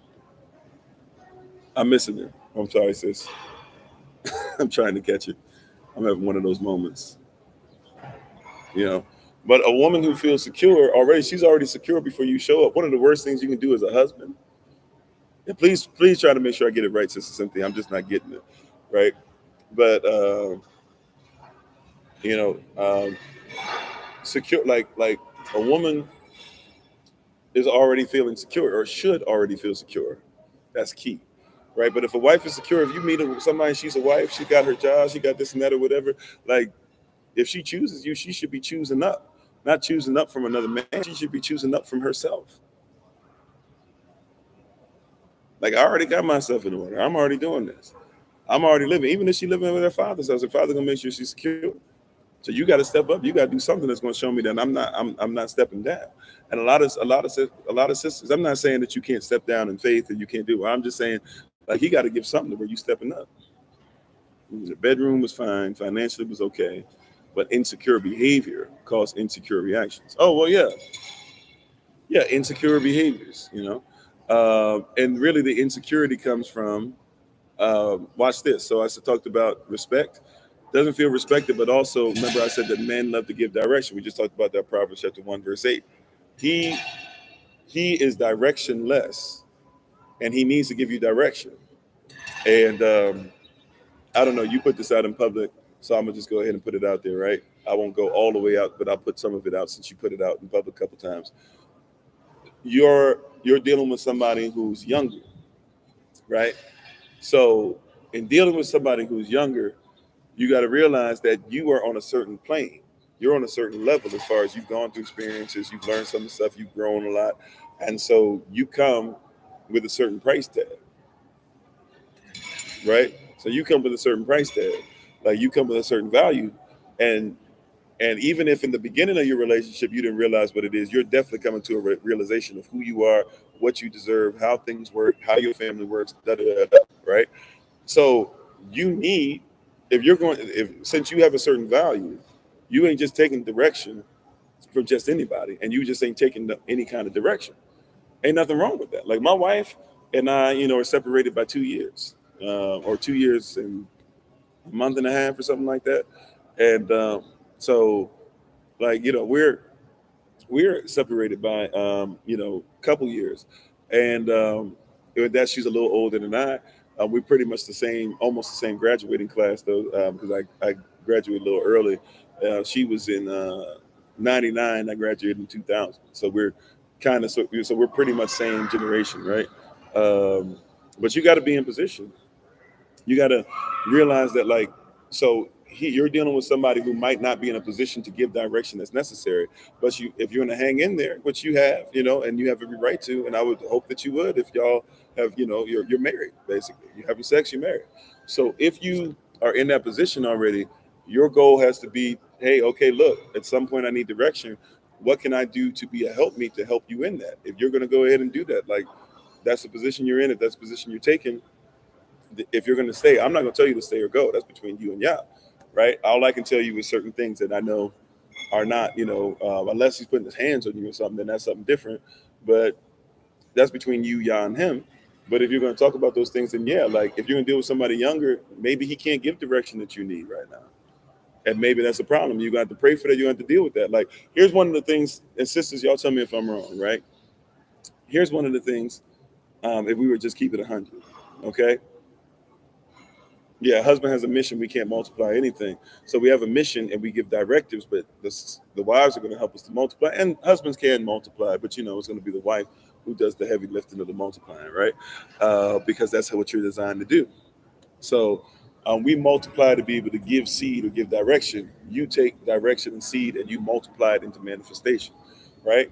So in your case, if you got somebody who can't give direction, you got to decide: am I going to wait and help this person to mature into a place of where they can give direction, And am I willing to kind of have some things that are going to feel stagnant? Now, getting back to what I was saying, ladies, y'all correct me if I'm wrong. One of the things that a lot of women are looking for that they can't find, even if you have a husband, boyfriend, you're single, you celibate, whatever it is, sexually active, whatever. One of the things that is really annoying for a lot of sisters, especially if you're in trying to be in the kingdom, is that you look for men that don't really study their word. Like you're looking for a man that can study their word, but it's very irritating when you can't find a man that can give you word, that can lead. Matter of fact, there's some people that have gotten to relationships, and the relationship is very hard for you, or some of you got into relationships where, hey, even though he turned out to be a bad guy, you stayed in a little bit longer because when y'all were going out, at least y'all had Bible study together. I actually know people who've done that, right? So you said a wife refusing to be intimate with their husband, isn't that a sign of being disrespectful? Well, that can be, yeah, for sure. See, there's a lot of stuff that goes in. I know. Is it all right that we're overtime? I can't go too much overtime because my wife and I are going to eat together. So I want to make sure I respect my wife in that regard. But it's all right that we usually go about 3 hours, or we usually go overtime on Sundays a little bit. Okay, so watch this. Um, so one of the number one needs for men is the number one need for man is respect. Number one need for a woman is security. But you know what, like the number two need is for men that for women is not always a need. You know, like what the number two need for men is. The number two need for men is sex. That's gonna mess with some people's mind because you waiting for me to be like the spirit and blah blah and this and that. No, I'm like he needs sex. He's designed to give seed, to give sperm for the rest of his life. If he doesn't give sperm every 2 weeks, for some men can make it longer than that. But for the most part, a lot of men, especially if they sexually active with you, even right, that you're their wife. If they don't have sex for a couple of weeks, they're gonna have blue balls unless they masturbate, unless they ejaculate. So it's not even a thing of whether he wants to or not. Like sex is what it is for him. Like he must have it. You know, that's why sometimes y'all be thinking that we go overboard with it, but he must have it. Like that's, but for you, it's not as it's for you. It's something that comes up and comes down, right? Like it comes up and it comes down, right? So it comes up and comes down for a woman. What do I mean by that? It's not really that important. Sex, like sex, is important when you're having it and it makes you feel emotionally attached and things. But for a woman, you know, sex drive in the beginning of the day, you know, might be low.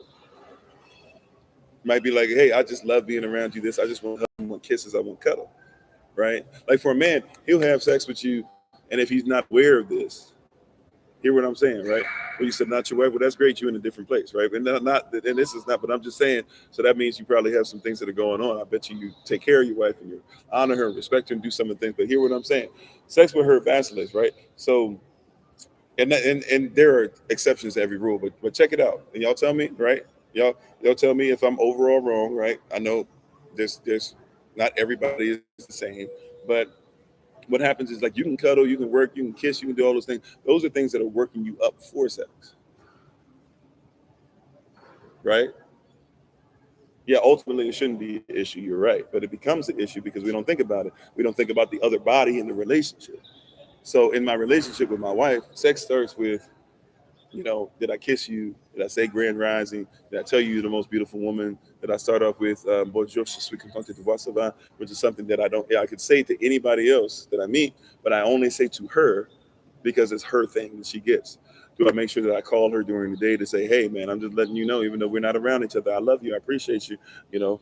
Do I make sure I write poetry? Do I tell her how great she is and all these different things or whatever? Like I'm trying, you know, before we meet, so to speak, I'm already doing the Tommy thing, right? The GTD, right? The GTD started like in the rise, and if I want something in the evening, it starts in the rise. And appreciating her, loving her, telling her there's nobody like her, being willing to dedicate myself, being willing to honor her, talking about her in front of everybody in public, using better words behind the scenes than I use about her in public. Like those are things that started a long time ago. My whole day has been about lifting her up and honoring her, making sure she feels secure. If she goes somewhere, she's going somewhere, even if I don't want to go there, but I know it's a bad part of town or whatever, you can't go there by yourself. I'm coming, right? If she's staying out, and I'm and look, I go to sleep early. I'm an early sleeper. like, because I got to get up with you guys every round, right? So I'm trying to go to bed. Like when we do classes and stuff, as soon as 10 o'clock hits, I'm done. Like at 10:15, I'm in the bed. You know what I'm saying? And all these different things. You said I'm doing a lot. Well, praise Yah, and I'll continue to do a lot. I should. She's worth it. So, but I'm putting all those things in there, and I'm doing all these different things or whatever, right? And so, like, but I'm gonna make sure she okay. If she stays out too late, that's what I was saying before we were talking about that. If she stays out late and she goes somewhere and she's out till midnight, right? Like then I'm gonna make sure I'm up and I'm gonna be there when she shows up. Right, the lights gonna be on in front of the house, all that stuff. And even if I don't come out, unless you got a bunch of groceries, even if I don't come out there, I'm gonna make sure I'm watching so that she sees, oh, okay, he's making sure I'm secure. And so she'll wake me up. She didn't used to, but now since she sees I'll do that, she'll wake me up. Why? Because she always wanted that. Even if she wasn't voicing it at first, she always wanted that. And I didn't know she would call me when she would be separate when we first got together. And I'm like, why is she calling me? And she's not talking about anything. She was trying to call because she was in a place in the dark by herself, not necessarily feeling safe.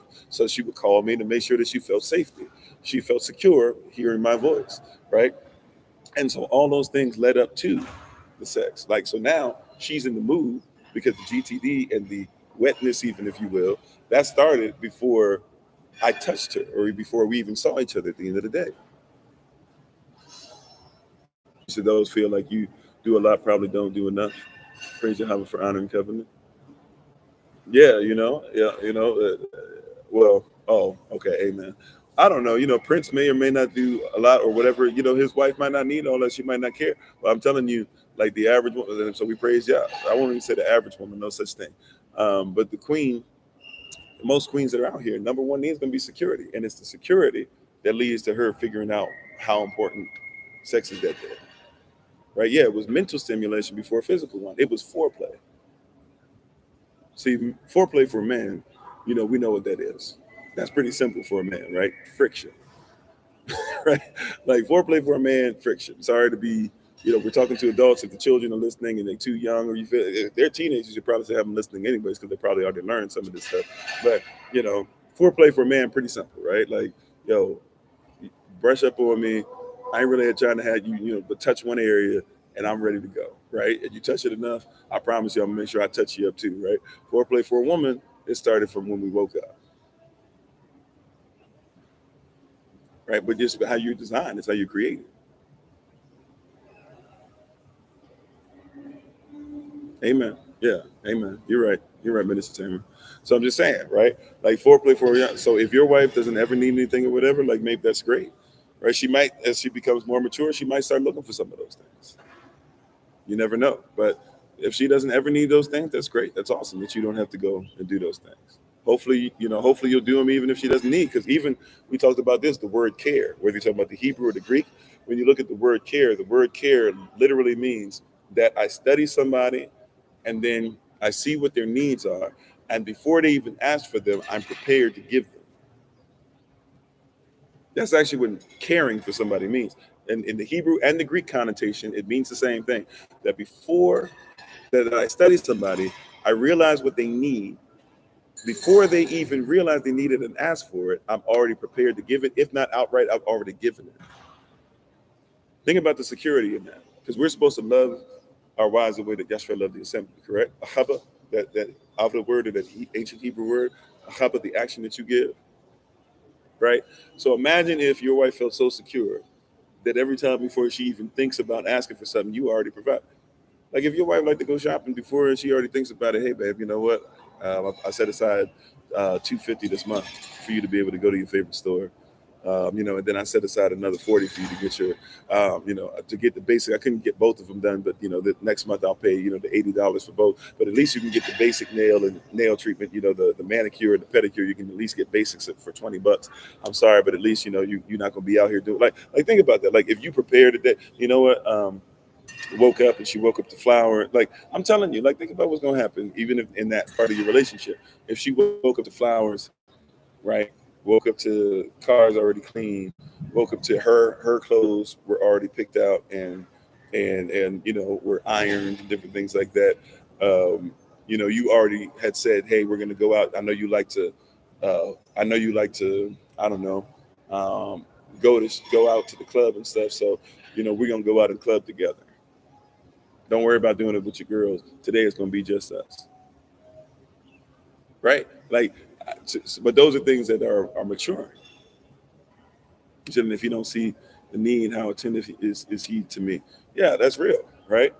But once again, it also might be a maturity piece. Remember, like even in our culture, you talk about someone being a rabbi or a rabbi. In our culture, you're not even supposed to be a rabbi until you're 30 years old. You got to have some experience on you before you start trying to be in a position of being a spiritual head or spiritually over an environment, right? Like a lot of us are told, oh yeah, like you got preachers and stuff out here with that are 15, 16. What they gonna preach to you? I mean, they can preach, but they definitely shouldn't be no rabbi. They can give a sermon every once in a while. It's cute, but you ain't ready to lead nobody. Same thing with a husband. Husbands, this is the way that you raise males in our community. From age 0 to 3, you teach them that they're a boy. Age 4 to 6, you wean them from their mama. Why? Because age 7 to 9, they're apprentice. Whatever daddy does, they're gonna do. Age 10 to 12, you hit them with heavy education.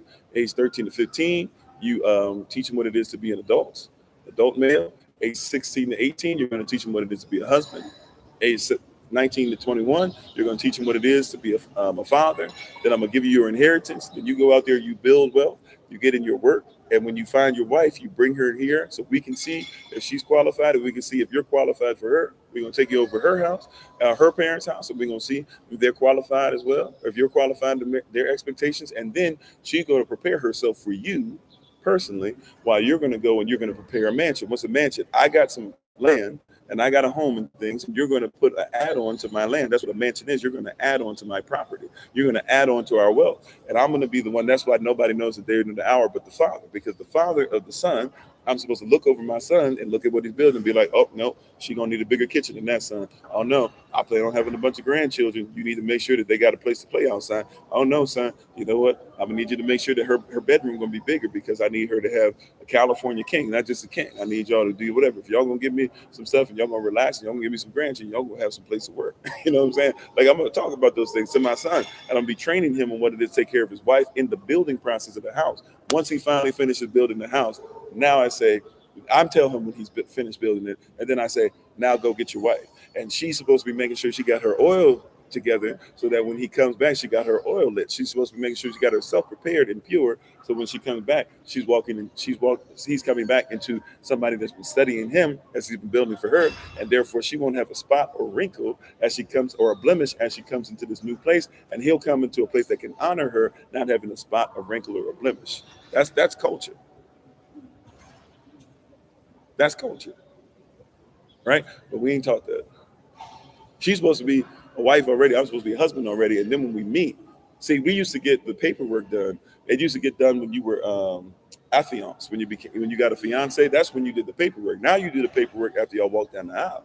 The paperwork's supposed to be done when everybody agreed that they can start preparing themselves, and then we would have a ceremony. Later on, the ceremony was when you had part of the ceremony. Y'all would leave, go into a room, and come out. You would have sex, and she was supposed to be a virgin, pure, chaste, right? And so we were supposed to go into the room. The sperm and the blood were supposed to be on the sheet. We were supposed to be able to present it. The father-in-law or the father of the bride would keep the sheet, and if the husband, ever wanted to be able to get rid of his wife, or to divorce his wife, or whatever, he had to go to his father-in-law and present proof enough and evidence, because the father-in-law was going to pull out the sheet and say, you took this from her, right? And you gave this to her, your sperm. You two became one. You better show me something with just cause to say y'all can go ahead and split up. That's the culture. That's how important sex is. Sex starts with that mindset. If we were, like Minister Tamara said earlier, our bodies are not our own. So it shouldn't matter when you're in a marriage, because there should never be anything. Because guess what? Guess what? If even if I'm not in the mood for it, if my wife's in the mood for it and she says she wants my body, guess what? It's not even my choice. Uh-oh. Do you know that the Bible says that if you want to fast, you have to go to your spouse. You have to ask permission. Did you know that? If you're going to fast, you're supposed to ask permission from your spouse, not just from food, but even from sex, because you don't belong to you. That's how little we get this. You don't belong to yourself.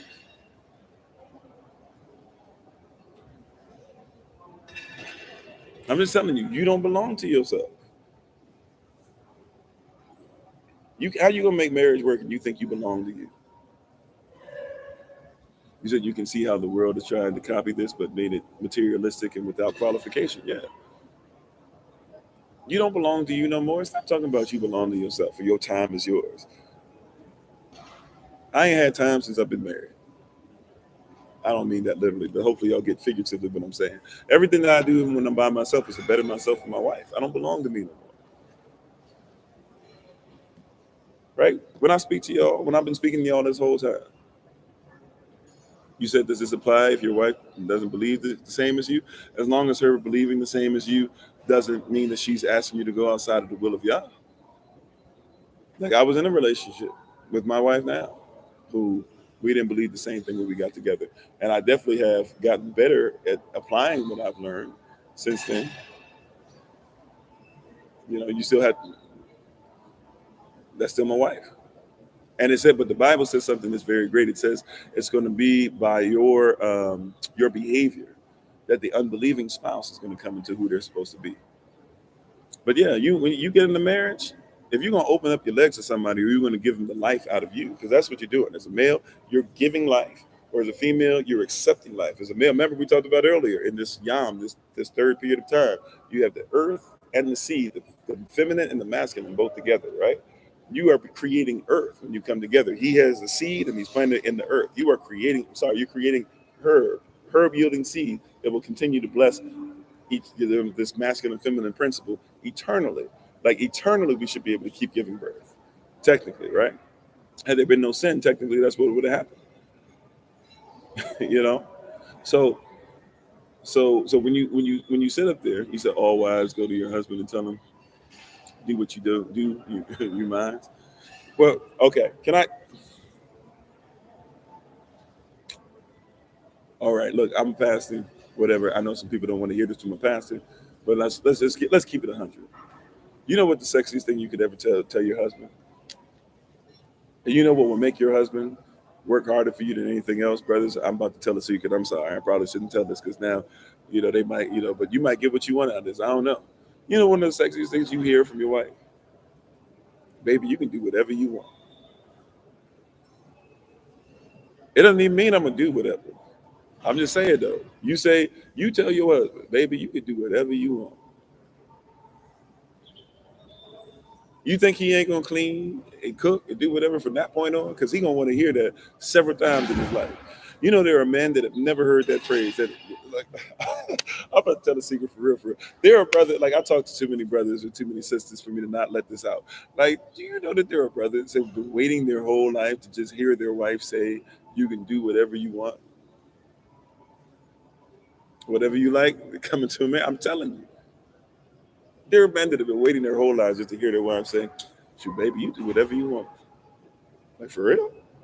Like, yeah, and he's not even gonna do stuff because when you say that, he'll usually respect you enough to be like, I know she don't like that, and I don't want her to feel like this or that or whatever, or feel out of sorts or whatever. So he won't even go past your limitation. But just the fact that you told him that it's something he can do,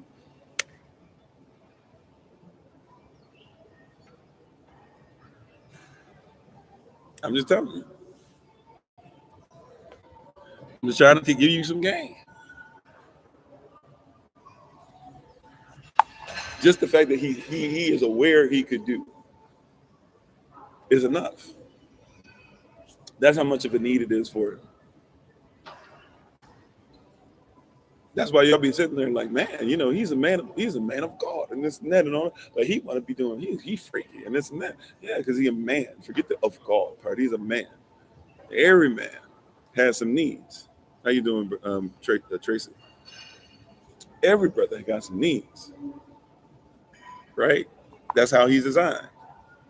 And you don't belong to yourself. I'm sorry. Right, but he don't belong to himself as well. That's why you got to be pre-qualified. If you can get a man to understand that everything he does is about uplift or securing you, because he don't belong to himself, and if you can get a woman to realize that everything that she does is about respecting you, because she don't belong to herself, then everything from your bedroom life to your emotional state to your traveling to your homestead to your community to your parenting to your way you respect each other's families, all of that's gonna come into place. Ladies, if you say to your man you can do whatever you like, it's like him saying, it's like him saying, you tell me for the next 2 days I have an unlimited card, right? You tell me whatever you buy, whatever you want, I'm gonna buy it. From the house to the car you drive to all this stuff, and all of it's gonna be owned. It's gonna be tax free. You don't have to worry about anything.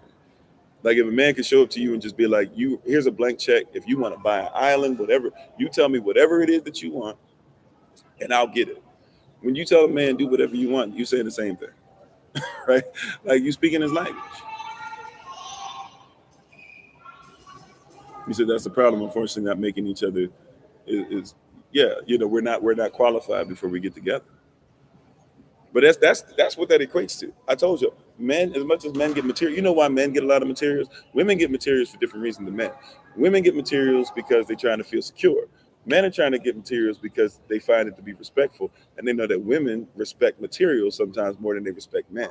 So they get materials. They get they'll get a shoe closet for you. They'll get a big home for you. They'll get several driveways for you. They'll make sure that they take you on all these dates. They'll take you across the world. They do all the different things. You know why? Because they know that if you feel you respect the things. You don't necessarily respect. Sometimes women don't even respect themselves, but they respect things. But they like things because they feel like the things make them feel more secure. You said Western women will make them think that they're a hoe. Yeah, which is also weird because let's be honest, Western women do that anyways. So Western women will say on the outside that no, that makes you a hoe. I think there's more of a feminist movement now because Western women will say, oh no, don't tell your man that you're willing to do this and blah blah, right? But then the reality is that they do it anyways. But they say, well, I'm doing it on my terms. Since I'm doing it on my terms, it's different. Not really, you know. But I'm telling you, you don't believe me. Like some of y'all ain't in a position because you ain't got no husband right now. But I'm telling you, you ever get that husband, right, and get it to a place. Now I'm not saying he ain't got to earn it, but I'm saying when he gets to a point to where you said, hey, and I'm not saying that's got to be every night, right? I'm just telling you, when he hears, oh yeah, you know, see, I don't know. I can't go play. I gotta respect my house, right? So I can't give TMI, especially in this place, because this is recorded, right? Other people can watch this forever and ever and ever, right? So maybe another space I could further explain some of these things. But I promise you, like when you hear certain keywords as a man, like that's it. And I will work to get that each time. I'll go back into my work now because I know that my work secure, like that's my security, that's my love. My work has made you say, I love you enough. Come get it, right? And for you, you're looking at security, right? You feel secure enough. You feel secure enough. You'll say, "Come get it." Real talk, right? If I'm saying anything that's terribly off, y'all tell me. I know somebody was telling me that his wife, just wants sex all day, every day. That's all she cares about, and that's a great place to be, right? But I've been around enough sisters and enough brothers to be able to come to this conclusion that if you feel secure enough, come get it. And if he feel respected enough, like he'll make sure he secure you. You are the bag. The reason why men get the bag in the first place is because that's why all these hip hop artists out there that do all this stuff, and every video that they can have a video where they talking about shooting somebody, and the video talking about shooting somebody, they still gonna have at least 7, 8 light skinned usually girls in there, butt naked, making sure that they shaking it. Why? Because they believe that if they have enough stuff, that women are looking for stuff, but women are not looking for the stuff. Is not the stuff to them. The stuff is the security. Right? I just got my wife like a new ring. Um, that shows security. Not just because it looks nice. It looks very nice. It looks different than your average wedding ring. Right? I told you I'm trying to go away from the norm and trying to get back to our culture and stuff, even in our rings. But it looks really nice. It's got a bunch of different, it's not just one jewel, it's got a bunch of different jewels on it, right? But when it's not even designed to be an update, even though it's going to be used as one. But here's what y'all don't recognize. Brothers, like I had to learn this. When I got her the ring didn't say, I think that you all have this and that, or the ring didn't say I'm rich, blah, blah. The ring didn't say bow down. The ring said, if I'll get you a second ring, it means that I'm staying around. I didn't just get you one ring and you're gonna keep the ring. When you get the upgrade is saying, I'm sticking around. Y'all see the difference? It was a security issue.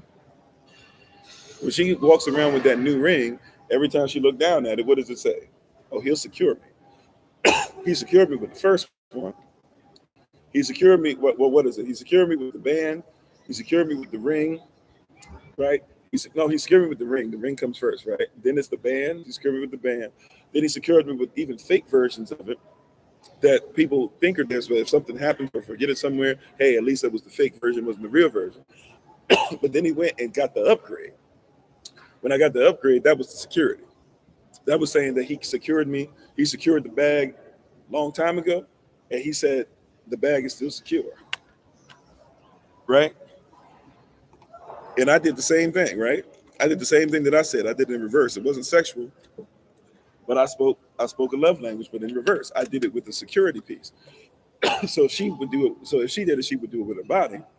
With me, I did it with something physical to make her realize that she's secure. What did I do? Went into place, looked around. I had picked a couple things out that I thought that she would like, right? And I needed something in her size. I didn't have time to get it done, so I had a few different options, a nice little size section or whatever. I chose a couple things, put them to the side. She doesn't like surprises all the time, so I made sure she came in and saw it, but I made sure that I already picked out, I already showed her I had chosen certain things for her. And whatever ones that she picked out, though, I never said you can only buy it if it's a certain amount of price or whatever. Whatever you see up in this, it's yours. You choose it. She happened to, and so what happened? Because here's caring, right? Once again, to care is what? To think about what somebody needs in advance, to know what their needs are in advance, and then to make sure that I'm prepared to meet those needs, right? So I picked out some things, thinking this is what she likes. These are some colors. These are some things with jewels. These are some things that mean a lot to her, right? And then I said, okay, you go in there and you get whatever you want. There was no limit on it, right? I can't do that all the time, but I happen to be able to do so in the place. I knew we were okay as far as financially. There's some things that going on where we had to be very strict. However, I was looking at it like we're on a trip, this and that. I looked at the finances. Okay, yeah, I can afford this. And even if it puts me behind on some things, I don't mind because she comes first, right? And it's not going to put me behind where we're going to lose some things. It might put me behind on some things, but I'm going to show her in this instance. I want her to know you come first. So go in there, whatever you want. That's what I did. I did the reverse what I was talking about in the bedroom. I did it outside the bedroom. See, for the man, he wants to hear it in the bedroom. Do whatever you want. For her, she wants to hear it outside the bedroom. Baby, whatever you want. Really? And then what did she do? Well, what did you choose? What did you think? And I was like, oh, well, no problem. See, I perceived the need before we got there. No problem. I already picked out a couple of them. These are the ones. I know this is color, but I don't think that's a color you really want to rock on your finger. But this one is nice and it's got this and that or whatever. I think that you like that. And she said, she looked at the other one. She looked around. She looked at the two choices I had. She said, you're right. I like this one. Right? And that, see, and so I had already gone through the process of, okay, does she like surprises? I know my wife. Right? And I chose well. And she agreed with the choice. You see that? So she agreed with the choice because I was thinking like her. I don't belong to myself. So when I was sitting there, I didn't choose what I would like and just be like, oh, babe, you need to bow down to whatever gift I buy. Right?